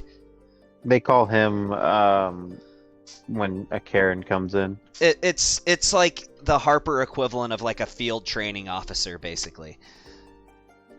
Gotcha. Yeah, no, I didn't go into that. You've got Watchers, which is your initiate rank. You've got the Harp Shadows, which is your entry rank, basically once you're no longer a probationary member. Harp Shadow is the lowest rank, and then you have Bright Candle, which is basically like their equivalent of like a corporal or a sergeant, something like that. Mm-hmm. So then above that you have Wise Owl, that's like an officer basically that leads an entire outpost, and then you've got the Council of High Harpers above that. I guess I'm a lore guy, so no, that's cool. No, I mean probably based off of that, the way we wrote my story is probably whatever that second one was that you said. Harp Not Shadow. a new initiative, Harp Shadow, yeah. Hey guys, real quick, if you guys were wanting to do Renown, you guys could go up in rank. But if you guys don't want to mess with Renown, you're both just Bright Candles and will pretty much stay there for the entire campaign. I would love to otherwise- have Renown. Okay, would you guys mind starting as Harp Shadows then? Because then you could go beyond Bright Candles if we're doing Renown. Because you guys Could- would actually reach Bright Candle by like level 4 or 5. Could I say I'm a Bright Candle now, but just be on pause in Renown until she becomes a Bright Candle? Just because I have it into my backstory that I was a Bright Candle. Yeah, that's fine. But I'm perfectly fine with She literally just pausing beat my Lang Renown until Pedrosa. she catches up to me. She literally just beat Langdedrosa, so I'm going to say that won her enough renown to get to Bright Candle when she accepts the renown for it. And yeah, you guys can hit that around the same time or whatever. Okay. But yeah, then that way you guys can go above that to Wise Owl and High Harper and all that. Perfect. Because then if you did bad things, then you would lose renown. And then if you did achieve things and beat bad guys, basically you gain renown. All right, I'm going to mute my mic and let her go back to her Yes. story. Sorry, I did not mean to take away from yours. I got a little excited when I heard that you said your character was also a I Harper. know. and- So- yeah. Back in character, I'm gonna kind of look at your character, because as the Harpers are supposed to be somewhat, in the shadows, not going about flaunting their membership into the agency and using that for their own personal renown, I was slightly surprised at how much you were bandying about your title as a Harper, so... According to Clause 3 of Section 7, Harpers are allowed to disclose their rank and membership within the Order. When doing so would provide a degree of confidence in whatever operation that we are attending to. Is that... So you guys are a semi-secret organization. I'm going to... Are you familiar with Firefly? Yes. The show Firefly? Do you guys remember in the very first episode, Amelia, I kind of made you watch this with me. In the very first episode where the woman warrior is talking to one of the soldiers and says, it's better if they don't see you, or maybe it was a different episode, later episode, where she says, it's better if the enemy doesn't see you coming. And then Mal comes around the corner screaming, here I am, come and get me, and shooting a machine gun and yelling for them to come get him. And she says, of course, there are other schools of thought. Yeah. So basically, So where one I'm of coming you at with is that, trying to keep a low profile, while the other one's like, yeah, I'm a high hopper, come get it. Boom, let's go. so basically, the lore is a little conflicted on that. Sometimes you see Harpers portrayed as being like super sneaky, and then it's just the big reveal eventually. But other times you see them almost act like police officers in a sense, where they'll walk in, flash a badge, say, Harper business, tell me what's up. So it's kind of been portrayed both ways. They do have like several secret languages and secret tattoos and secret messages and secret. They're mostly secret. Like, I don't know at what point they're just like, yeah, we're here to keep the peace. But for the most part, I feel like the semi-secret is where they don't want everyone to know who they are until they pounce on the bad guy. But I'll let her get to her backstory. That's my bad. No, that's okay. So after going to Harper's and getting more training, I also was recruited by the Church of Saloon to be trained as paladin. Saloon. And yeah, Saloon. Trying to track down the cultists who ended up being the cause of my mother's untimely death. And I'm so sorry. I did not realize. And just like our friend back there saw, I have become quite skilled with my glaive, despite my relatively small stature. Absolutely. I was quite impressed, I will say. The Harpers are lucky to have you. Well, thank you. And so are we. Absolutely. We should spar sometime. Just a friendly bout. You might regret that. Oh, I don't think I would. Win or lose, I don't think I would. Fair enough. Alright, that's pretty much all for me. All right. Has everyone felt like they got to catch up with everyone all right? I don't think Nick's had a chance, if he had something he wanted to say. Yep, Nick, go ahead. I know you got Yeah. some notes somewhere about your character. Kinda, yeah. So, honestly, kind of a boring backstory. Kinda. I mean, Nonsense, it ties brother. It ties in with his. You, That does kinda I mean, tie you with might have had an upbringing full of caviar and champagne, but there's nothing boring about Yeah. that. Yeah, lived as a noble pretty much all my life. My mother has a certain hierarchy where I come from, and has a well done business. That's why I scoff at people who raid and pillage when other people who work to the bone to create a living for themselves, and you got these worthless beings pillaging and raving towns for money. We've got my brother going on about his politics. But anyways,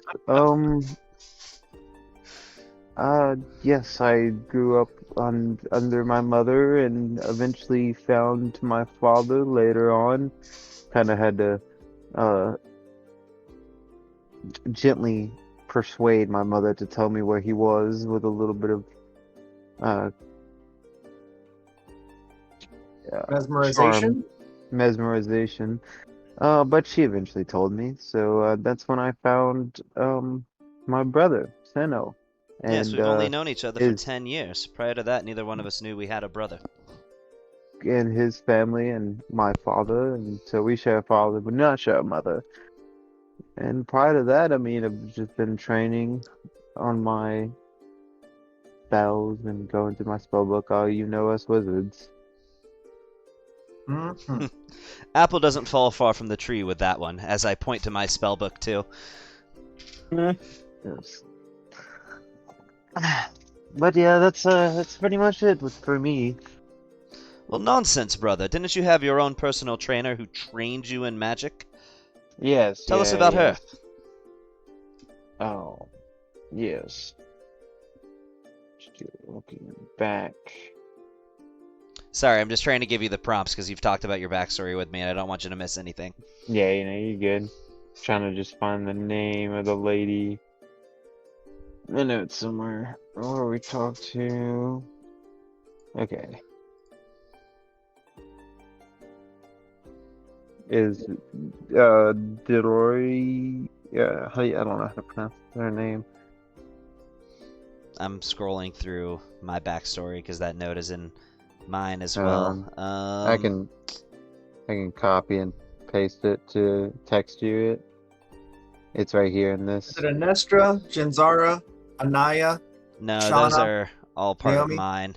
Oh, I okay. texted it to Something from you. hers. All right, I can pull his up too. Texted it to you, Gavin. Oh yeah. Druette Pentecost. Ah, yeah, Druette Pentecost is my teacher in the art of enchantment. Or not enchantment, sorry.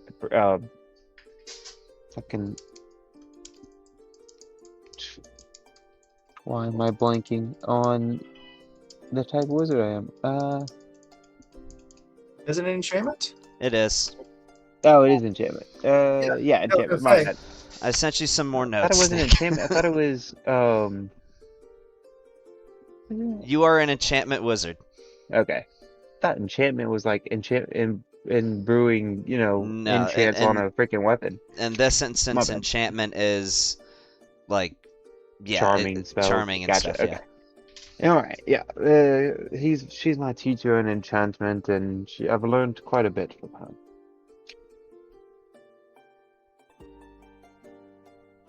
Sent you Studied some under notes. her for several years.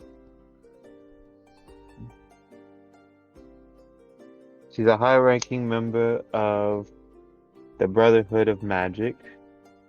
She is a master of enchantment and a illusionary. I should really not be talking much about her. She's quite an incredible woman, to say the least. Secrets are quite important. She seemed a bit enigmatic. I personally don't know much about her. But yes, I've had the pleasure of meeting her once. I will say, not many people like to tell people that they are masteries of the enchantment, because some people tend to frown upon that, considering you can alter with their minds. I mean, there's always worse. Somebody could be a necromancer. Very true. I've heard stories of her work. But I digress. Oh, you have? Do tell. My opinion has been it's merely a tool. Magic and enchantments are tools. It really depends on what the mage behind them is. That determines what its character.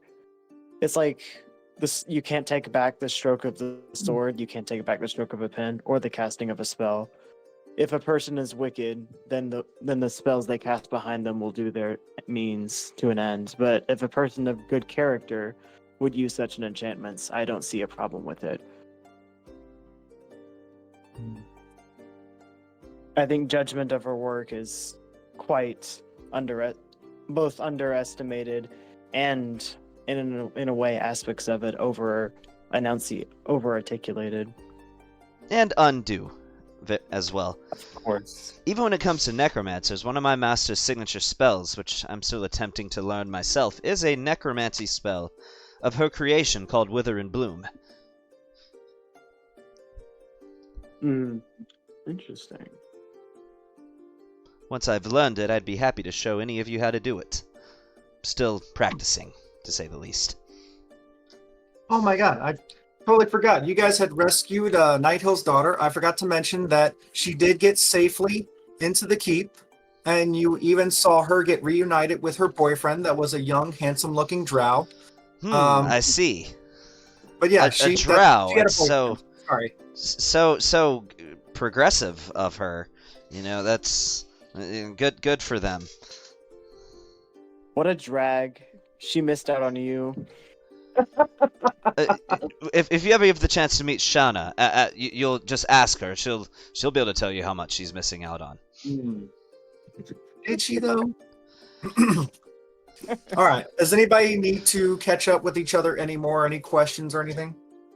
All right, you're all finally ready for the long rest after 4 sessions I would of trudging love this and long going through the rest. meat grinder. Okay. Yeah. I want to, before you long rest us, I want to be looking at my spell slots the moment the rest happens. I'm looking. I'm ready for it. All not, right. not to make you uncomfortable, but... Yeah, it's a little creepy. What is your order of doing the rest? Well, you can just rest us all on the combat tracker. I mean, what is the order of how you take the long rest in shifts? I would think I'd take the first 4 hours, and then I would just be up for the rest of the night. Okay. Who else is with them on the first 4 hours? Oh, I mean, I'm saying I'm gonna do my revelry for the first 4 hours, and then for the Okay. rest of the night, I'm up and about. Okay. Honestly, the 2 elves can just switch out, and we'll just wake up the party if anything happens. Really, Okay, so there's no reason Balthazar- for anybody to miss out on any sleep. Balthazar's on the first shift, then Sano on the second shift. Friar Green Shadow technically is alert the entire time, being a Warforged. I would say we're in the keep. I mean, I don't think there's any reason to really be. I think there might be a reason to be a little bit awake. A little bit, but the benefit of Yeah, having okay. 2 elves in a party is that there's never any reason for anybody else to miss out on sleep. Exactly. So, Ragnvalder and Dalia, which ones are you going on, first or second? I mean, they could just sleep all the way through. They can just sleep for 8 hours if they want to. Okay, so they're sleeping all the way through. Well, and that's you up to guys them, are of going course, to if they're take comfortable watches. doing that. But If anyone's not familiar with the Warforged, we are just inactive for 6 hours. We still have to have 8 hours of basic inactivity, but 6 hours of that completely inactive. But hears and sees and senses everything. So I even when I'm not on watch, I'm on watch. right, there's no reason. Ragnvalder and Dalia are very lucky for the fact that it seems like between the 3 of us, there's no reason for anybody to miss out on any sleep. Correct. Now, the thing is, there is the issue of armor. Amelia, your armor is heavy armor, and if you try to rest in heavy armor, then I think you get a level of exhaustion. Well, I think it's after 2 nights of resting in heavy armor, you get a Is it level after of 2 exhaustion. nights? I'm pretty sure, because think about it. If she were to just not sleep at all, she would gain a level of exhaustion. Right? So, and it's definitely better than just not sleeping at all. Takes 5 minutes to take it off, 10 minutes to put it back on. I'm looking for exhaustion from heavy armor. Because, like, if that's the case, like, that would mean you might as well not even try to sleep in heavy armor. Excuse me. Because- I would suggest taking the heavy armor to rest, but let me see. Let's see.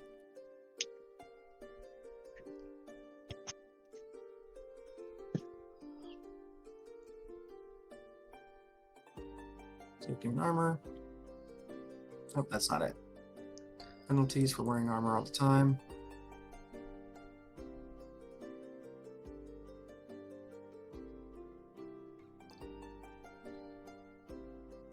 I thought there was like a level of exhaustion or something like that. I'm pretty sure there is, but I think it's after 2 nights. Because think about it, if it was after 1 night, then that means you didn't rest at all, because not sleeping at all gives you a level of exhaustion.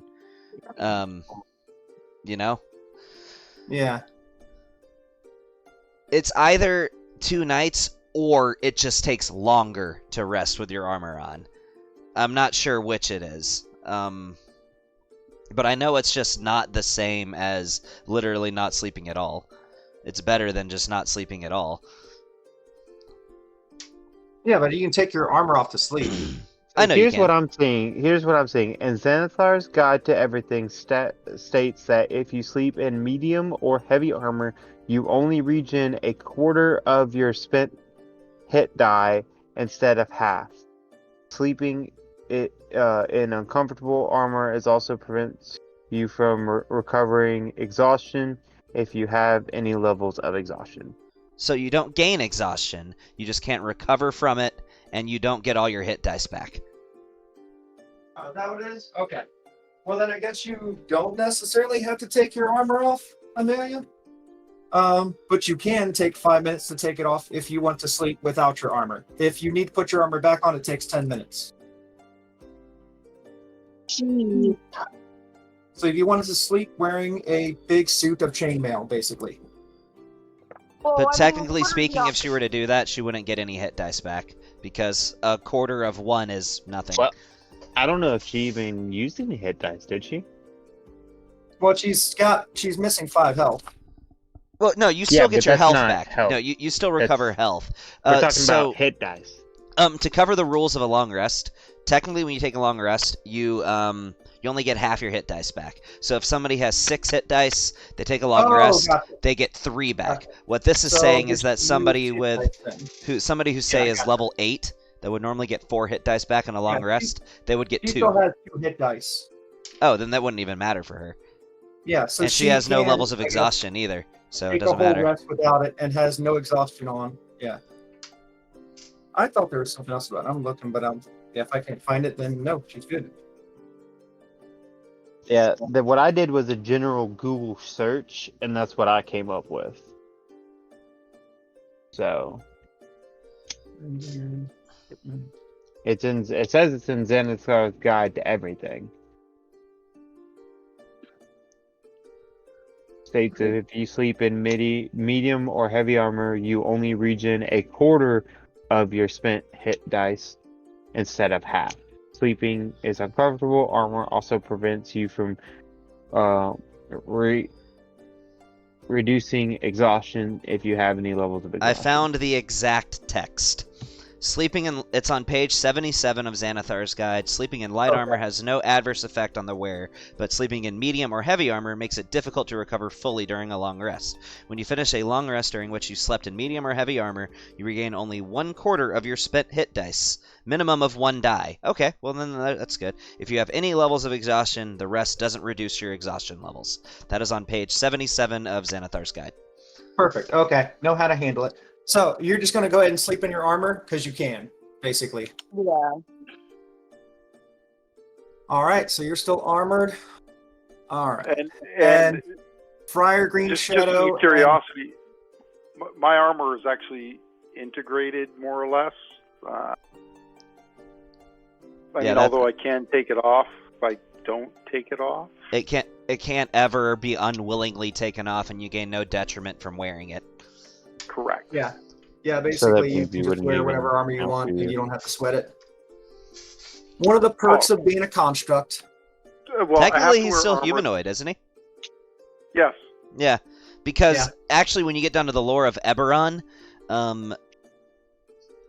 while Warforged are mechanical, they're also synthetic humanoids. On top of that, Warforged Yeah. aren't technically robots; they're They're not. cyborgs, technically. Somebody accused me of being a robot. Are they cyborgs or androids? An android implies fully mechanical. Dragon Ball got that wrong. So cyborg means a mix of biological components and machine, and technically Warforged aren't androids, they are cyborgs. If we make this any more nerdy, Amelia's eyes are going to roll back into her head. I'm just saying, Alright. Dragon Ball got it wrong. Oh. Androids 17 and 18 are cyborgs, not androids. So as you Okay. go through this rest, I know everyone hates getting a rest interrupted. So everyone will get at least the benefits of a short rest and get their health back. But Actually, you have to use expended hit dice to get health back on a Is short rest. Is it at least 4 hours? during the first part, while you're in your trance, Sano, you do have some enemies that sneak up on you. And unfortunately, passive perception on everyone is not very high right now. Fire Green What? Shadow does not get surprised because he can't get surprised. Okay. Let's see. How are there Balthazar? people in here? I would like to say if I'm keeping watch, I'm actively looking. Like looking Yep, out the alright. door. So you are actively looking, so make a perception check. Okay. Is somebody going to be able to open the door without him noticing the door? There's no door. There is a guard that was standing watch. But how many entrances into this place are there? Just the one. There's only one entrance. Okay. All right. Well, that's a decent perception. It is indeed. It doesn't pass a 19 stealth, though. So technically the rules for stealth is that you can only stealth when a sufficient object that would block line of sight exists. Mm-hmm. It does allow her to get close enough, though. Will allow them to get close enough. Enough that they won't get a surprise round on Balthazar, but you and the rest are asleep or entranced. Go ahead and roll initiative. Okay.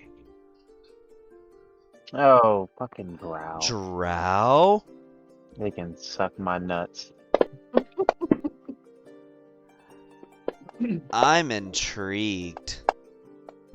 You should be. Ooh, sweet. Oh, Oh, one of them rolled higher than me. Fuck you. I rolled a 5. Someone rolled a nat Oh my one. god. Daddy gets last. My armor itches. I'm not even sleeping. All right, so this is a surprise round for everyone except for Friar Green Shadow. I thought you said me. What's that? I thought you said I didn't get surprised either. He said that your 17 you wasn't were- enough you for were their actually awake 19. alert, so that's right. You don't get surprised either. The other three were asleep. Sorry. You were awake and alert and keeping lookout. So you were ready for a fight and essentially not caught off guard.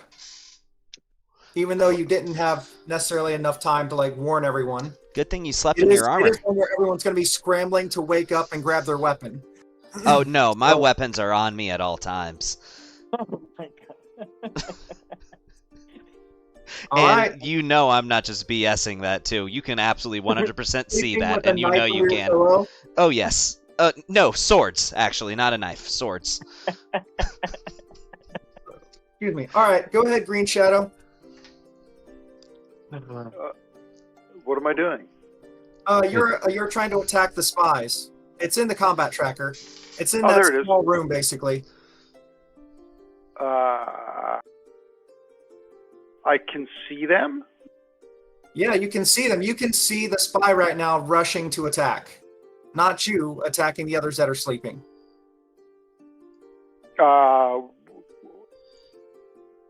Wake up! Wake up! Alert! Alert! Alert! Warning! Will Robinson! Warning! Warning!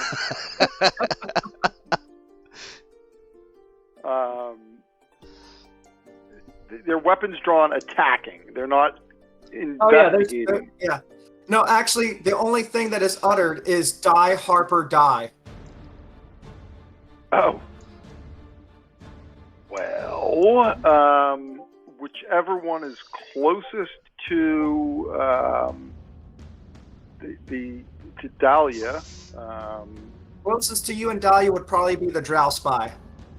the Drow spy. The other ones just rushed by.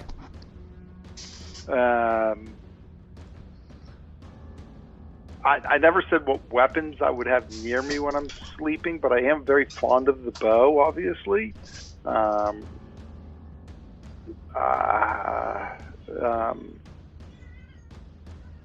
But I guess more logically, a sword would be more likely to come out from sleep than a bow, so... I mean, it's really up to you. Yeah. All right, Drow Spy's closest. I will...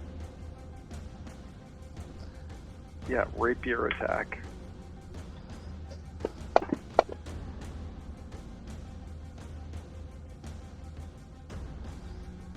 And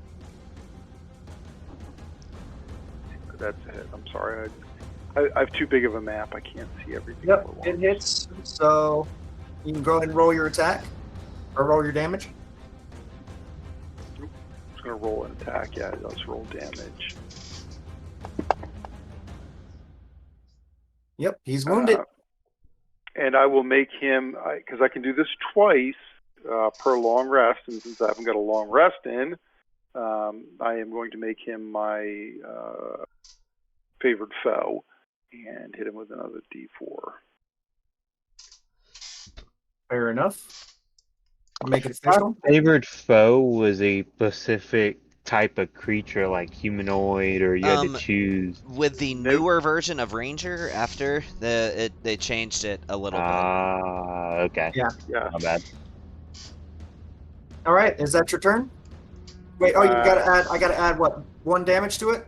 Yeah, whopping 1. Yay me! I've seen one maybe. damage make a Make the difference. difference. Yeah. All right. Oh yeah. It's on to the spy's turn. She is charging and going after Sano. Is this one also human or drow? This is a human woman. Interesting. Okay. Let's see.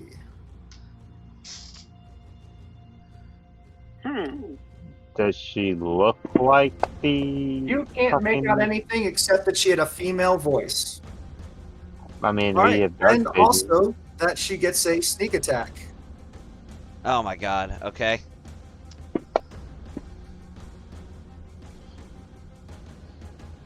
Oh wait, that was a 5. I just rolled that in there instead. Should have been in there. Oh, hold on. 2d6. So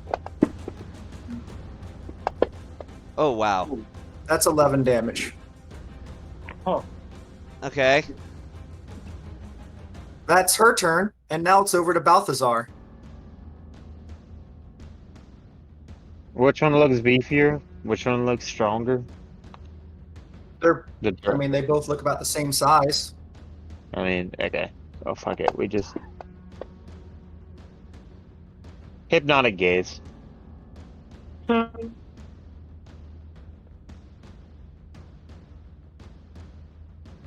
All right, looks like she failed.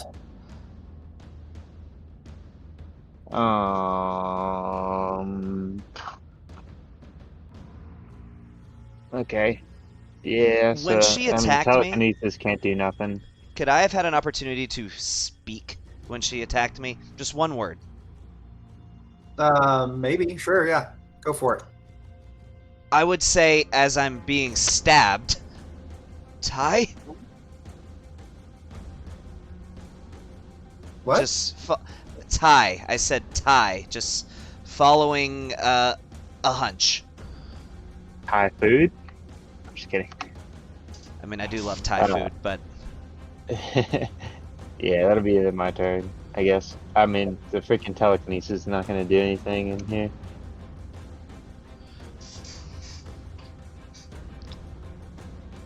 so we can't Maybe make out this Santa- person's face at all. No, she's wearing a cloak. But can I interact with object? Wait, before in my turn, can I interact with object and take off the cloak, the hood? Probably not. Why not? She's hypnotic gazed. Oh, okay. Yeah, sure. Go for it. I could convince Actually, her to roll take a. off the Go ahead and roll. This is like mid-fight. Roll a dexterity check. No, I'm just gonna convince her to take off the hood. Uh, There's not time to talk. You've had time enough to charm her, and then your turn's kind of over. I not think gonna just be listen to time what he for says. conversation. It's a bonus action. Yeah, it's not really time enough to have a conversation and her to respond and take off her thing, which would be on her Okay. turn anyway. I mean, I can dexterity. That's fine. Dex check, whatever. Yeah, see if you can quickly swipe it off from her. Okay. Do I get advantage since she's charmed or no? Sure. Okay. I mean, you didn't have to. Yeah. 13.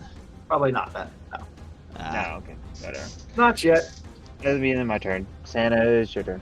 Except I don't think No, it it's is your it? Yeah. And then it goes to Ragnar's turn, which just gets her turn. Then it goes to the Drow Spy. Yes, They it get a does. turn.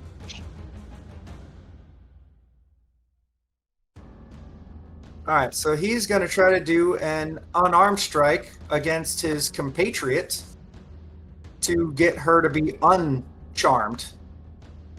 Where's unarmed strike?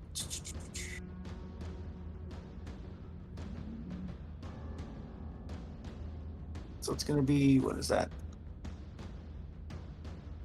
Is it when they take any damage at all, or when an Hold ally on. damages them? Because there are some things that make that distinction. I think it's when they take any damage, but I can pull up Charmed again real quick. Well, it would be a thing specifically pertaining to his class feature. Usually the feature is what determines the conditions. I'll check it out real quick. Usually, yeah. Enchantment Savant. Oh, it's Enchantment Savant. Hypnotic on. gaze. There it is in the bottom. And it's not even a spell, it's an ability. I don't know why Yeah. it's coming up with a spell. The effect ends if the creature takes damage. Oh, that sucks. So actually, well, he's got his daggers out, so he's just probably going to stab her real quick to literally get her to snap out of it. So he'll make an attack against her, which hits for...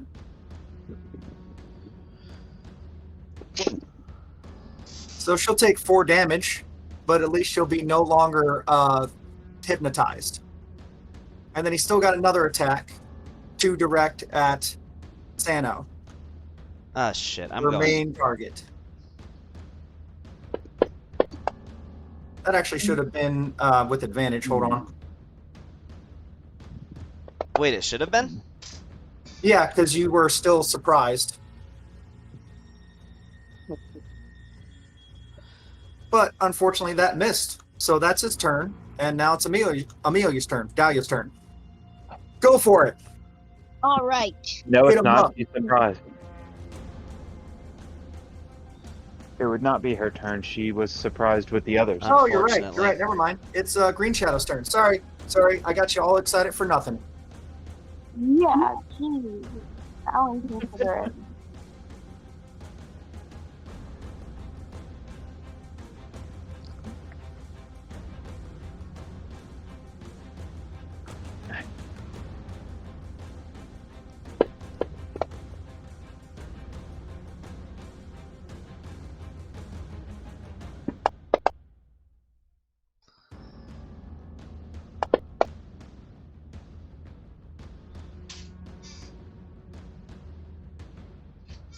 Oh yeah, he's really hurt. That's unfortunate.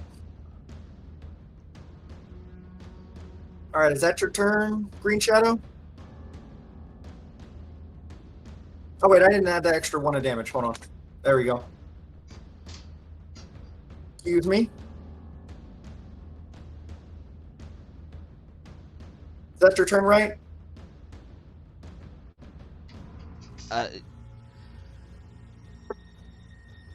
Chaz, is that your turn?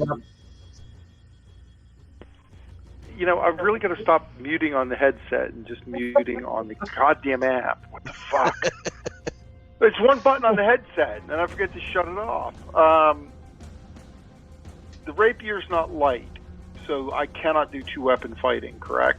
I can't draw a dagger and shiv him with that, or I can, but it's at disadvantage. I don't remember. It's at I think disadvantage by it's rules as written. disadvantage, yeah. If you have a dagger, you can draw it and stab him, but it's a disadvantage. Well, let's give that a shot, too, because what the hell?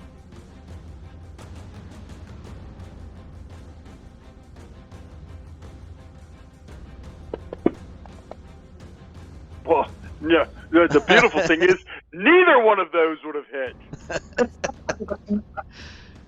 All right, well now it's time for the spy to go after, get some stuff done. Okay.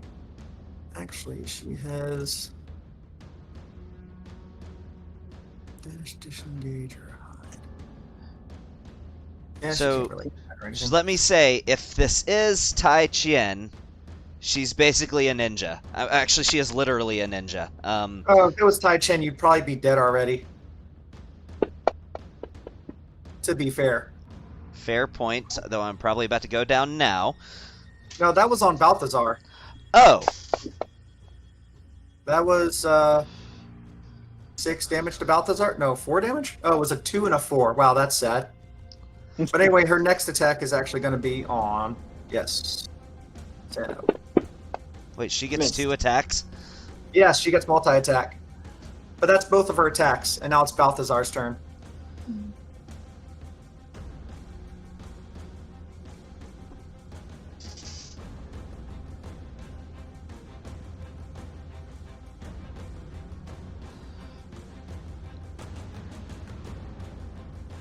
Unmute yourself. So I'm gonna go over to Drow Spy, and because I can't do it on the regular Spy, and Hypnotic Gaze.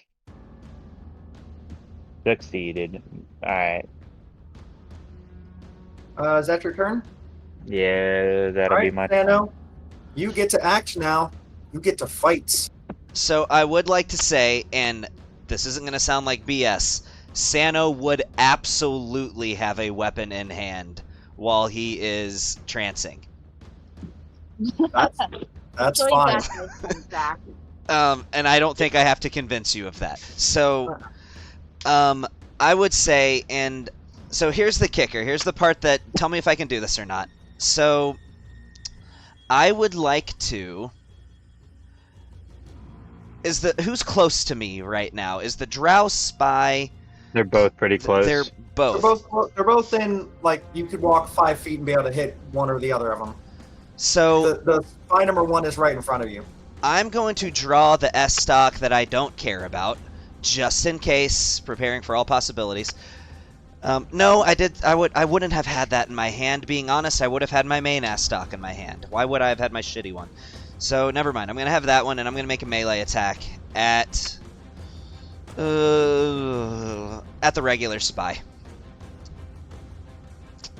Yeah, let's do it. Hoping for the best here. And this is a Violet Flame Blade, because of course it is. I'm shocked that hits. Okay. Yeah, so let me roll this damage on that, and Drow Spy is taking 4 fire damage.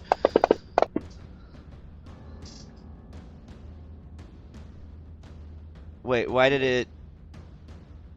Oh, it gave you 2d6. It gave you sneak attack. I didn't mean to do that. Yeah, that's weird. So give it 6 health back. So that's also strange because I rolled a nat 7. So the damage should have been 11 damage total instead of 17. Yeah. How much health back? It would get 6 health back. It would have taken 11 damage from me and not 17. So yeah, and then Drow Spy is taking 4 points of damage as well from the fire. Yeah, I already did his. I already added his damage in. He's still alive. Okay, let's just try it. Interact with object. Draw my crappy S stock. And, I mean, I'm going to have disadvantage on this attack either way, so I might as well make it with an attack that'll do more damage if it hits. So, disadvantage, I'm going to go with... I'm going to go against the regular spy with this offhanded attack with my plain S stock with disadvantage. Oh wait, I didn't mean to do that. My bad. Give it 8 back. It's fine. It's fine. Already fixed it. Here we go. Oh, well, double 2s. That's got to count for something, right? Alright, I think that's it. I think it's over to Ragnarvalder. The doubles, roll again. Doubles, roll again. I'm going to walk up to Sano and wait, for clarity, do we get our spell slots back after or before? Didn't you still have one back? Or Yes. still have 1 slot? I do. And he Yeah, I said think we we hadn't still gotten them have back one. yet. Yeah, you haven't gotten extras back yet, no. Alright, I'm going to touch Sano Wait, on did his shoulder. you have a spell slot left? Because I know you used 1 healing word, and you used the fairy fire. But he also had his thing that restores 1 though. That's right. Okay, so you So, do have yeah. 1 spell slot. Okay. So I cast Cure Wounds on Sano. Do you know how to roll that healing? And thank you, by the way. Yes. Of course. And that is my last spell of the day. Do I have any other bonus actions? I think you have like 1 more Bardic Inspiration. I do? Oh, no, you don't. Never mind. No, you don't. Take the last Hey, one up. hold up real quick. Ragnarvalder, did you ever figure out how to change out your cantrip? Because I know you wanted to change out one. No, I couldn't figure it out. Okay. Technically, yeah, we'll just worry about that afterwards. there's an optional rule in Tasha's that says that every time you take a long rest, you can swap a cantrip. Yeah, and we can do that. After this and after the long rest, though, and changing out cantrips, whatever we should probably call it. Of course. Yeah, for sure. Yeah. All right. So with my bonus action, I'll just draw my sword, my rapier. That's interact. That's just your interact. Oh, Yeah. that's not. Oh. Technically, if you want to do 2 interacts, you can also use your bonus action for that too, but you don't have to use a bonus action to just your first interact. All right, I'll do that. Draw my rapier, and I think that'll be my turn. All right, now it's to the Drow Spy's turn. He is so excited.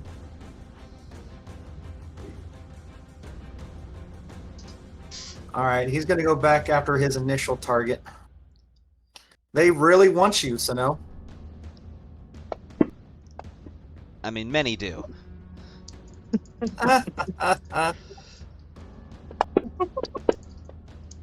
That's a hit. Yep. At least it wasn't crit. Yeah, no, it's just 6 damage. All right, that's his turn, and it's over to Amelia, who finally gets to attack. Great, I'm at what I was at Having- before. 2 on initiative. Don't worry, you guys get a long rest, assuming you'll survive. I don't think these guys are going to team wipe you. No, but I hope not. we are beaten and battered. Before this Yeah. fight, we were. So Kinda. True. Well, that's why I'd let everyone get a nice short rest effects in, because I feel like it's mean to interrupt a long rest. you know, you're probably doing me a favor here because I would have already blade sung by now, and this means I get to keep both of them for next day, assuming I survive. Yeah, that's another thing about it, is that this is not a part of the actual module. Okay, I am. We're not really in a good area to do my new javelin, right? Do it. Probably not. Oh. I mean, I'm here for it, but It then is again, just- after you do it, I might not be here for it. I would. Yeah, you might also hit your allies with it as well.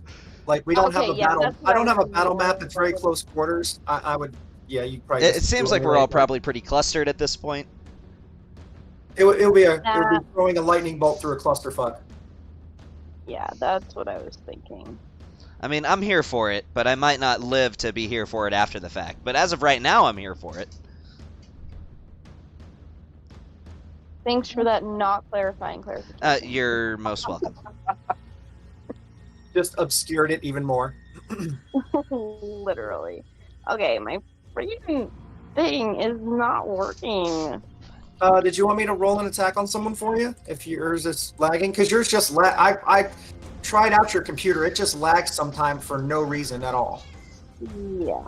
Yeah, can you just roll my dice for me? Yep. Who are you attacking? Spy 1 or Drow Spy? Cool. Are they both within reach? Yeah. You have 10 feet of reach. You can smack everyone in the room right now. The draw spy.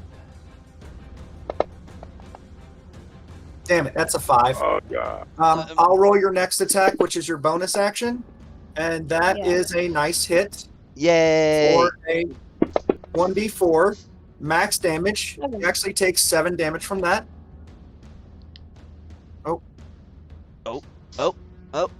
Oh, I did the wrong. Oh, There we go. There it oh. is.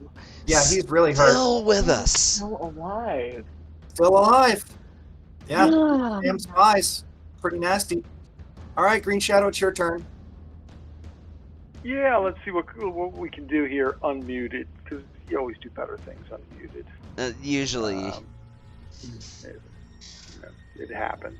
So they're both within my range, I guess. Yes. Mm-hmm. God.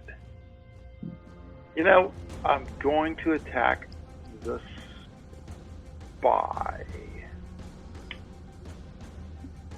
Remember, he's not your favorite. She's not your favorite foe. Yeah, you're right. I'm going for Drow Spy. That's a Ooh. hit. That's gonna be pretty much dead no matter what. I mean, dead is dead. Oh yeah, he's toast. I had 1 hit point left. Okay. And then my disadvantage offhand attack versus spy. 2 nat 20s. Look Nope. at that. Close. Oh, this isn't good. Oh yeah. She sees her lover fall to the floor, Yep. and she Knew it. screams while still lunging at you with her dagger. Why won't you just die? Miss. That one's a miss. Emotional bitch. Miss. Damn it. Yeah. Thank God. That Imagine makes if for she her. had critical. She can't see Yeah. through the tears. Home bitch is getting Toll of the Dead. I don't know if I want this one dead. Nope, that's a But- fucking 19. All right, that's over to Sano. Me, dude. Okay. Do I have any options for non-lethals? Like, for example, would you let me make an attack with my weapon with proficiency, but say I'm intentionally swinging with, like, the flat end of the blade? It's called grappling. Not really, and I don't think she's gonna let you take her alive anyway. Okay. Booming blade. Booming blade.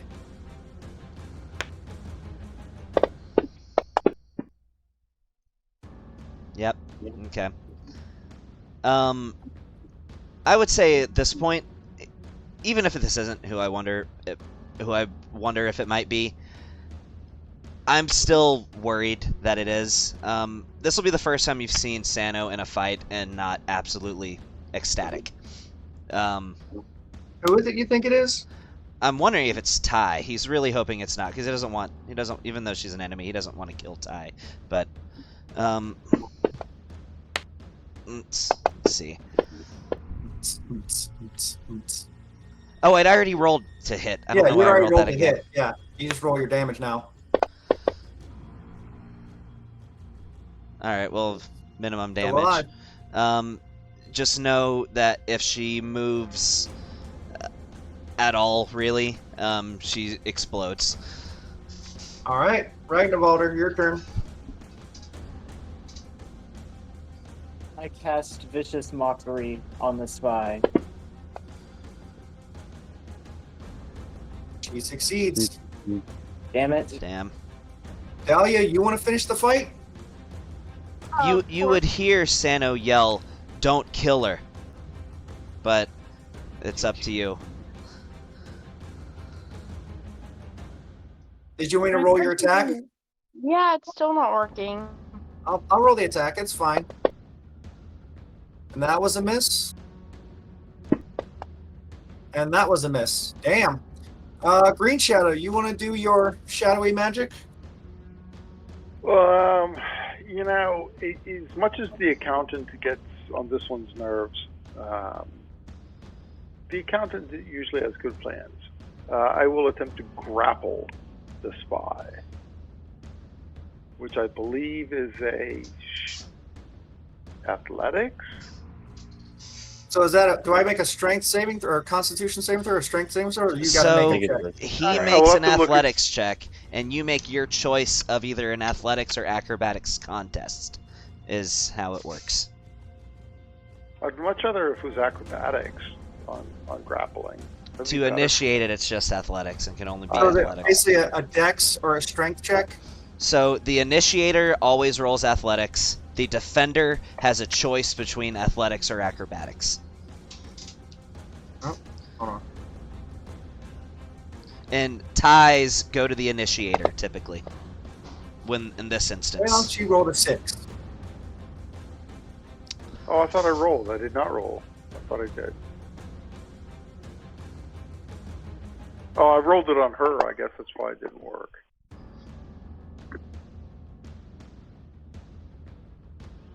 I believe I have her restrained. All right.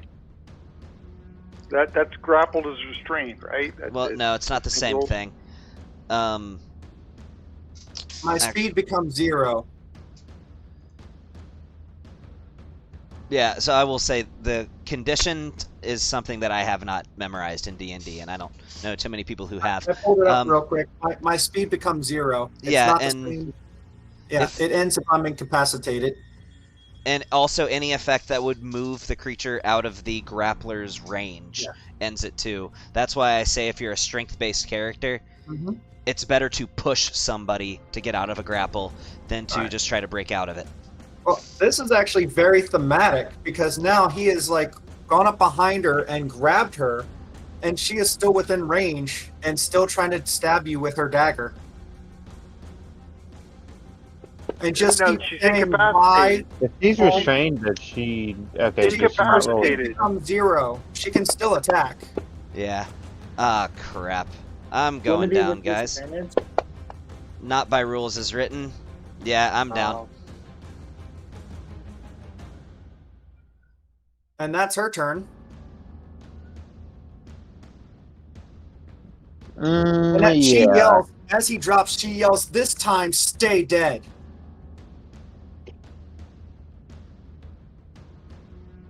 Yeah, This this bitch is time? dead. Oh. Toll of the dead. Oh. Failure, baby. Let's go.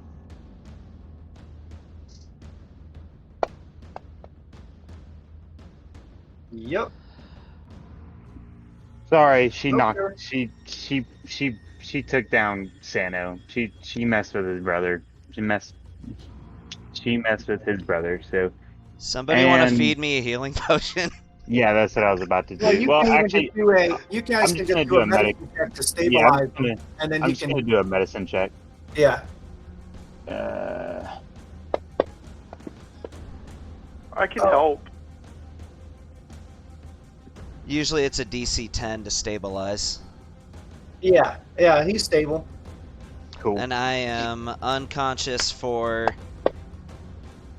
the max, 4 hours. Good thing you only need 4 hours for a rest. I would, well, no. I don't know if anybody's going to heal me or not.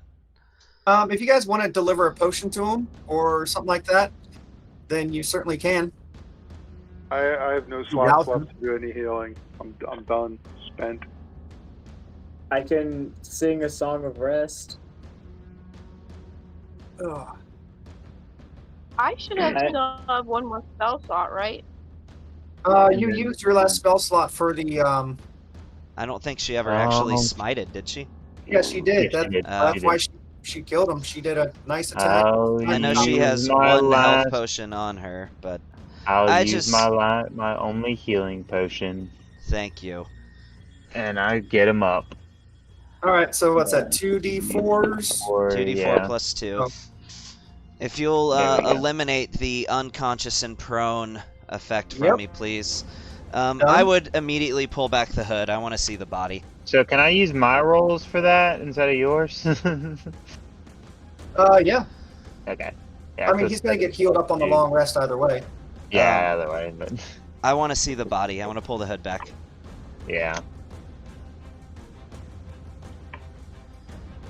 Is it Ty? No, it is not Ty. I breathe a Ty sigh would- of would be relief. much stronger than that. I would think so, but Wait, so it's not the Governor Hill's daughter or whatever?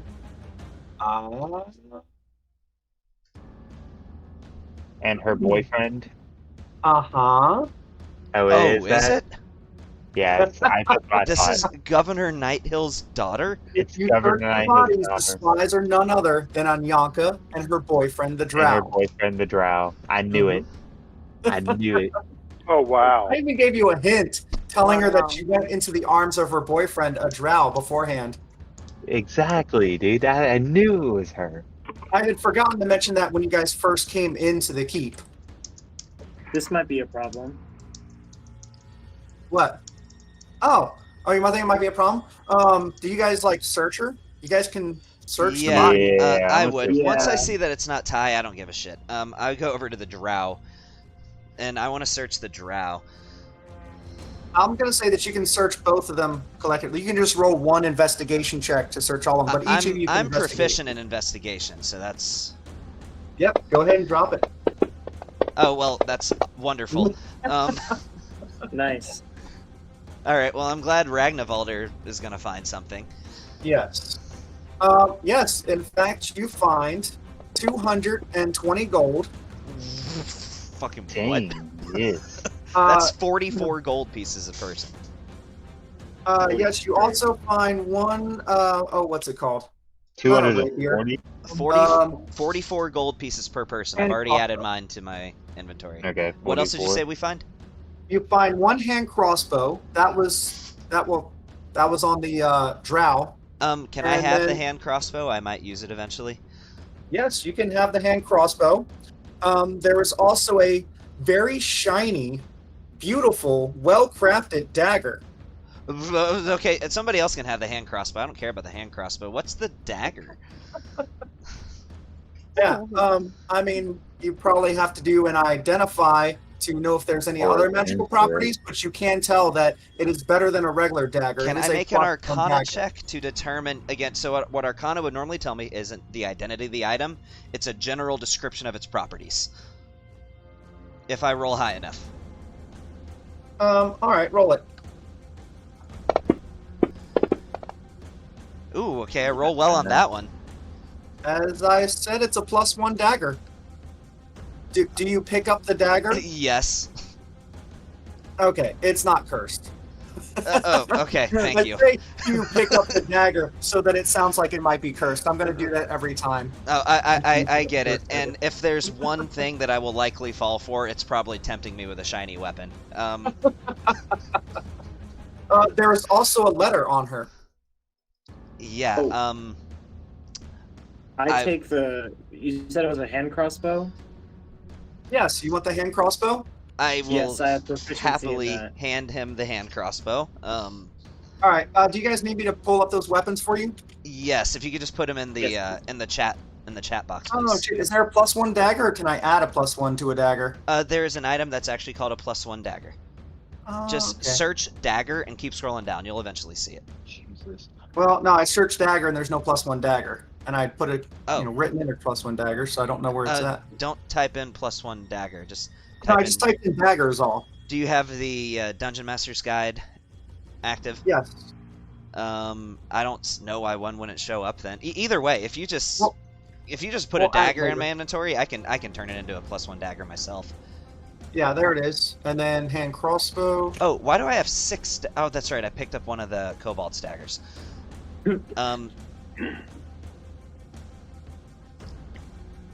That's weird. Crossbow isn't popping up at all. Why would? Are you sure you Oh, activated all wait. the modules? Never mind. I was looking under images. I need to look under items. Yes, items. That might help. Let's see if the dagger works now. Yeah, that Should. would be why. Yes, it should. I was looking on the wrong thing. There that is. Thank you very much. I was wondering why I couldn't find it. Oh, I'm so happy with. I got a shiny dagger now. Okay, there should be just regular hand crossbow. Instead, it's only +1 hand crossbow. That's not right. So, Oh, the what hand does crossbow's a note say? +1. Well, no, there's supposed to be a regular hand crossbow, but it's not in here. So you're typing it in wrong. Crossbow, comma, space, hand. Oh. It's still only a choice of +1, +2, +3, or vicious. So type it in like this.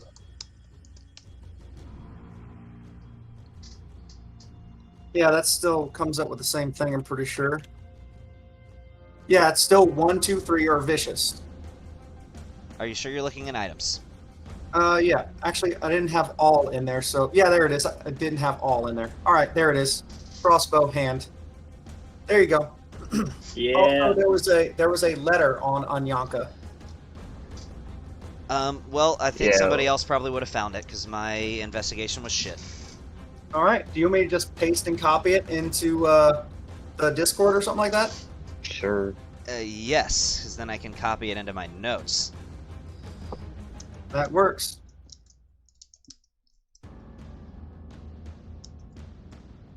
I will copy. You want it in Discord or in the regular chat? Discord, because I can't copy from the regular chat. All right. So I guess in Dragon Queen's Bitches, or whatever you want to put it. Oh. You know, and I do have to say, though, a trope in fantasy that kind of irks me a little bit because it doesn't make any sense. Why does everybody carry a note that people can find as proof? And it's a common fantasy trope. Why is that always the case? To be fair, it was just given to her a little bit earlier. Yeah, but you would think that if you're doing, you know, secret stuff, you wouldn't carry a note on you that people could find. Oh, that's fair that that's a trope. Of course, in a game like this, you would have no idea tape what's will going on or what self-destruct happens next in without the 60 note. seconds. Right. That... Oh, I should edit that. Let's see.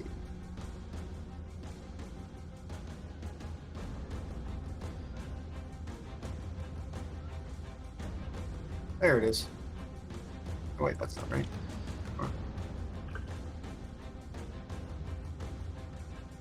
How do I add a crossbow to my weapons Oh, list? okay.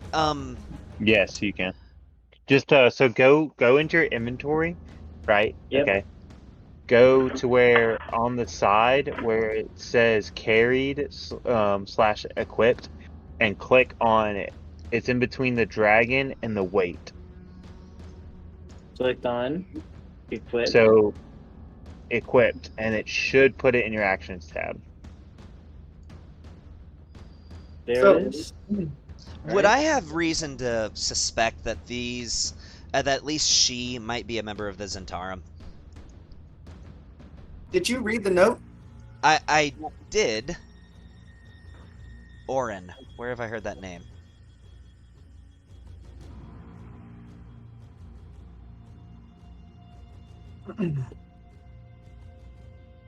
So, if you've read the note, right, Gavin? I've read the note. Congratulations, you just earned a flashback. Oh. Okay. Yeah. You remember being in the tavern with your brother, Balthazar, having a few meads, a few beers, and some food. Everything's going great. You're having some laughs. The woman that serves you, you never notice her face because it's always obscured by her hair or a hood. You're starting to get a little bit sleepy, so you head back up to your room to get some rest, and you can barely make it up the stairs. Your legs are getting heavy and tired. You get to the door to your room, feeling really groggy, like you're ready to fall down, and then you get attacked from behind. And you get stabbed repeatedly. You remember turning around, and cloaked, shadowy figures are just stabbing you over and over again. And you may recognize the amulet, just as a little bit of moonlight shines off the amulet she's wearing.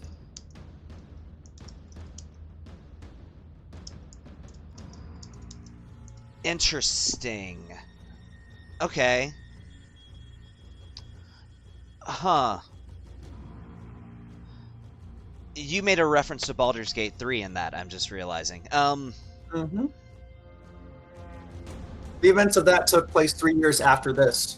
Yes, you are 100% right, and that is a cool cutaway. Okay. Now, Orin's not the one that killed you, though. Oh, Anyanka was the one that killed you, her and her boyfriend. Right. I would think that I wouldn't stand much of a chance against Orin at level 2. Mm-mm. Okay. Wow. No, I just don't have a response.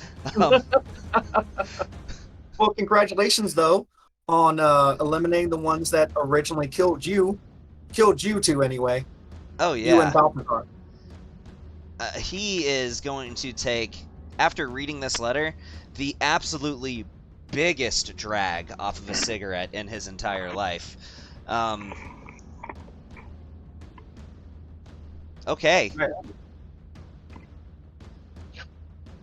My character is as speechless as I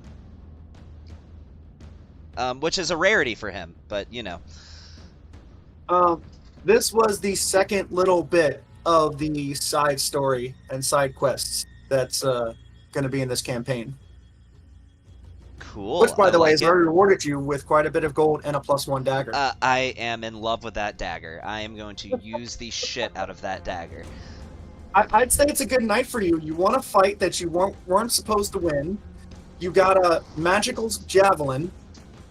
You survived an ambush, got a bunch of gold, and a magical dagger, and now you get long rested, get all your spell slots back, and everything's golden. But you know, there's only Conventions. there's only one, I guess, thing to this though, is that since I now have such a nice dagger, once I finally get dual wielder, I'm probably not even going to want to use my other S stock at that point. I'm just going to use the dagger. Maybe. You might find a better rapier, S stock, or short sword later on. That's a possibility. Or That's scimitar. true. Like the Scimitar of Speed is a pretty solid one.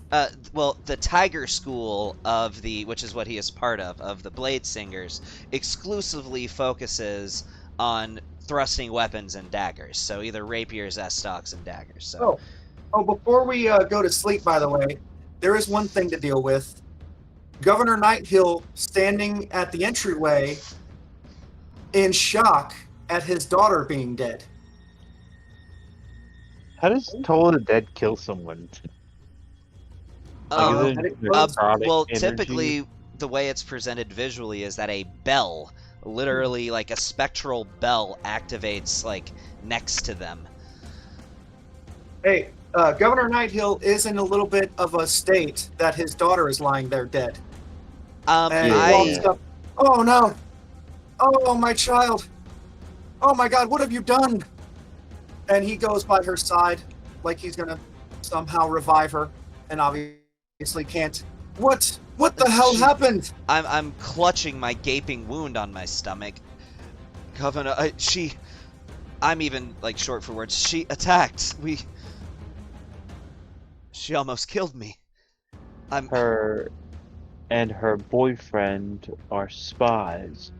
As I grab the note from my brother and hand it to him. He reads the note, somewhat shocked, and then also sees the amulet of Ball around her neck.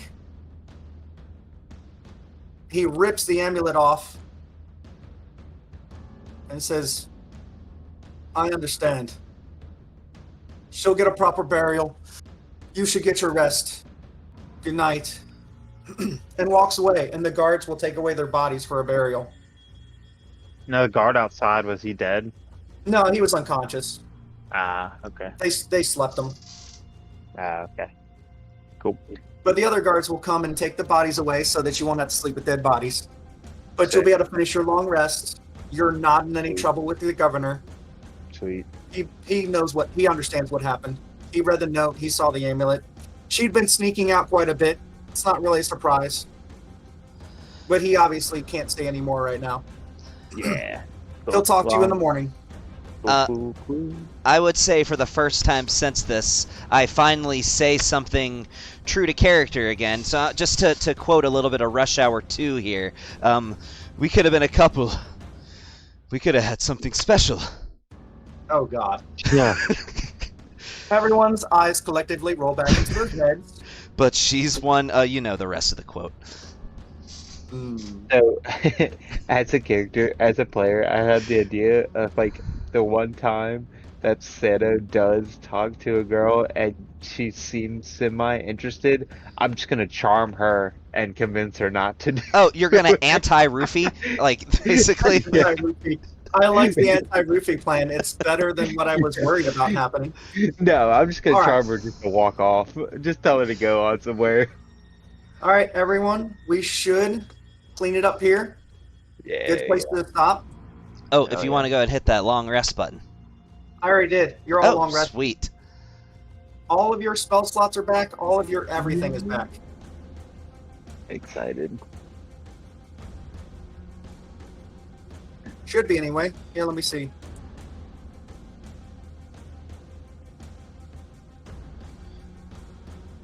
Yeah, it is. Yeah, it is. It is? Okay. Yeah, it is. Okay, if we're wrapping it up, I've got 2 questions for Gavin, and also for Gabe that are non-game related to a different game that I'm starting up. Gabe, are you still here? All right, Yeah. we'll head out then. You guys have a good night. Oh, good let me game. kill the recording. Congratulations on kicking everyone's asses. Yes, indeed. Yeah.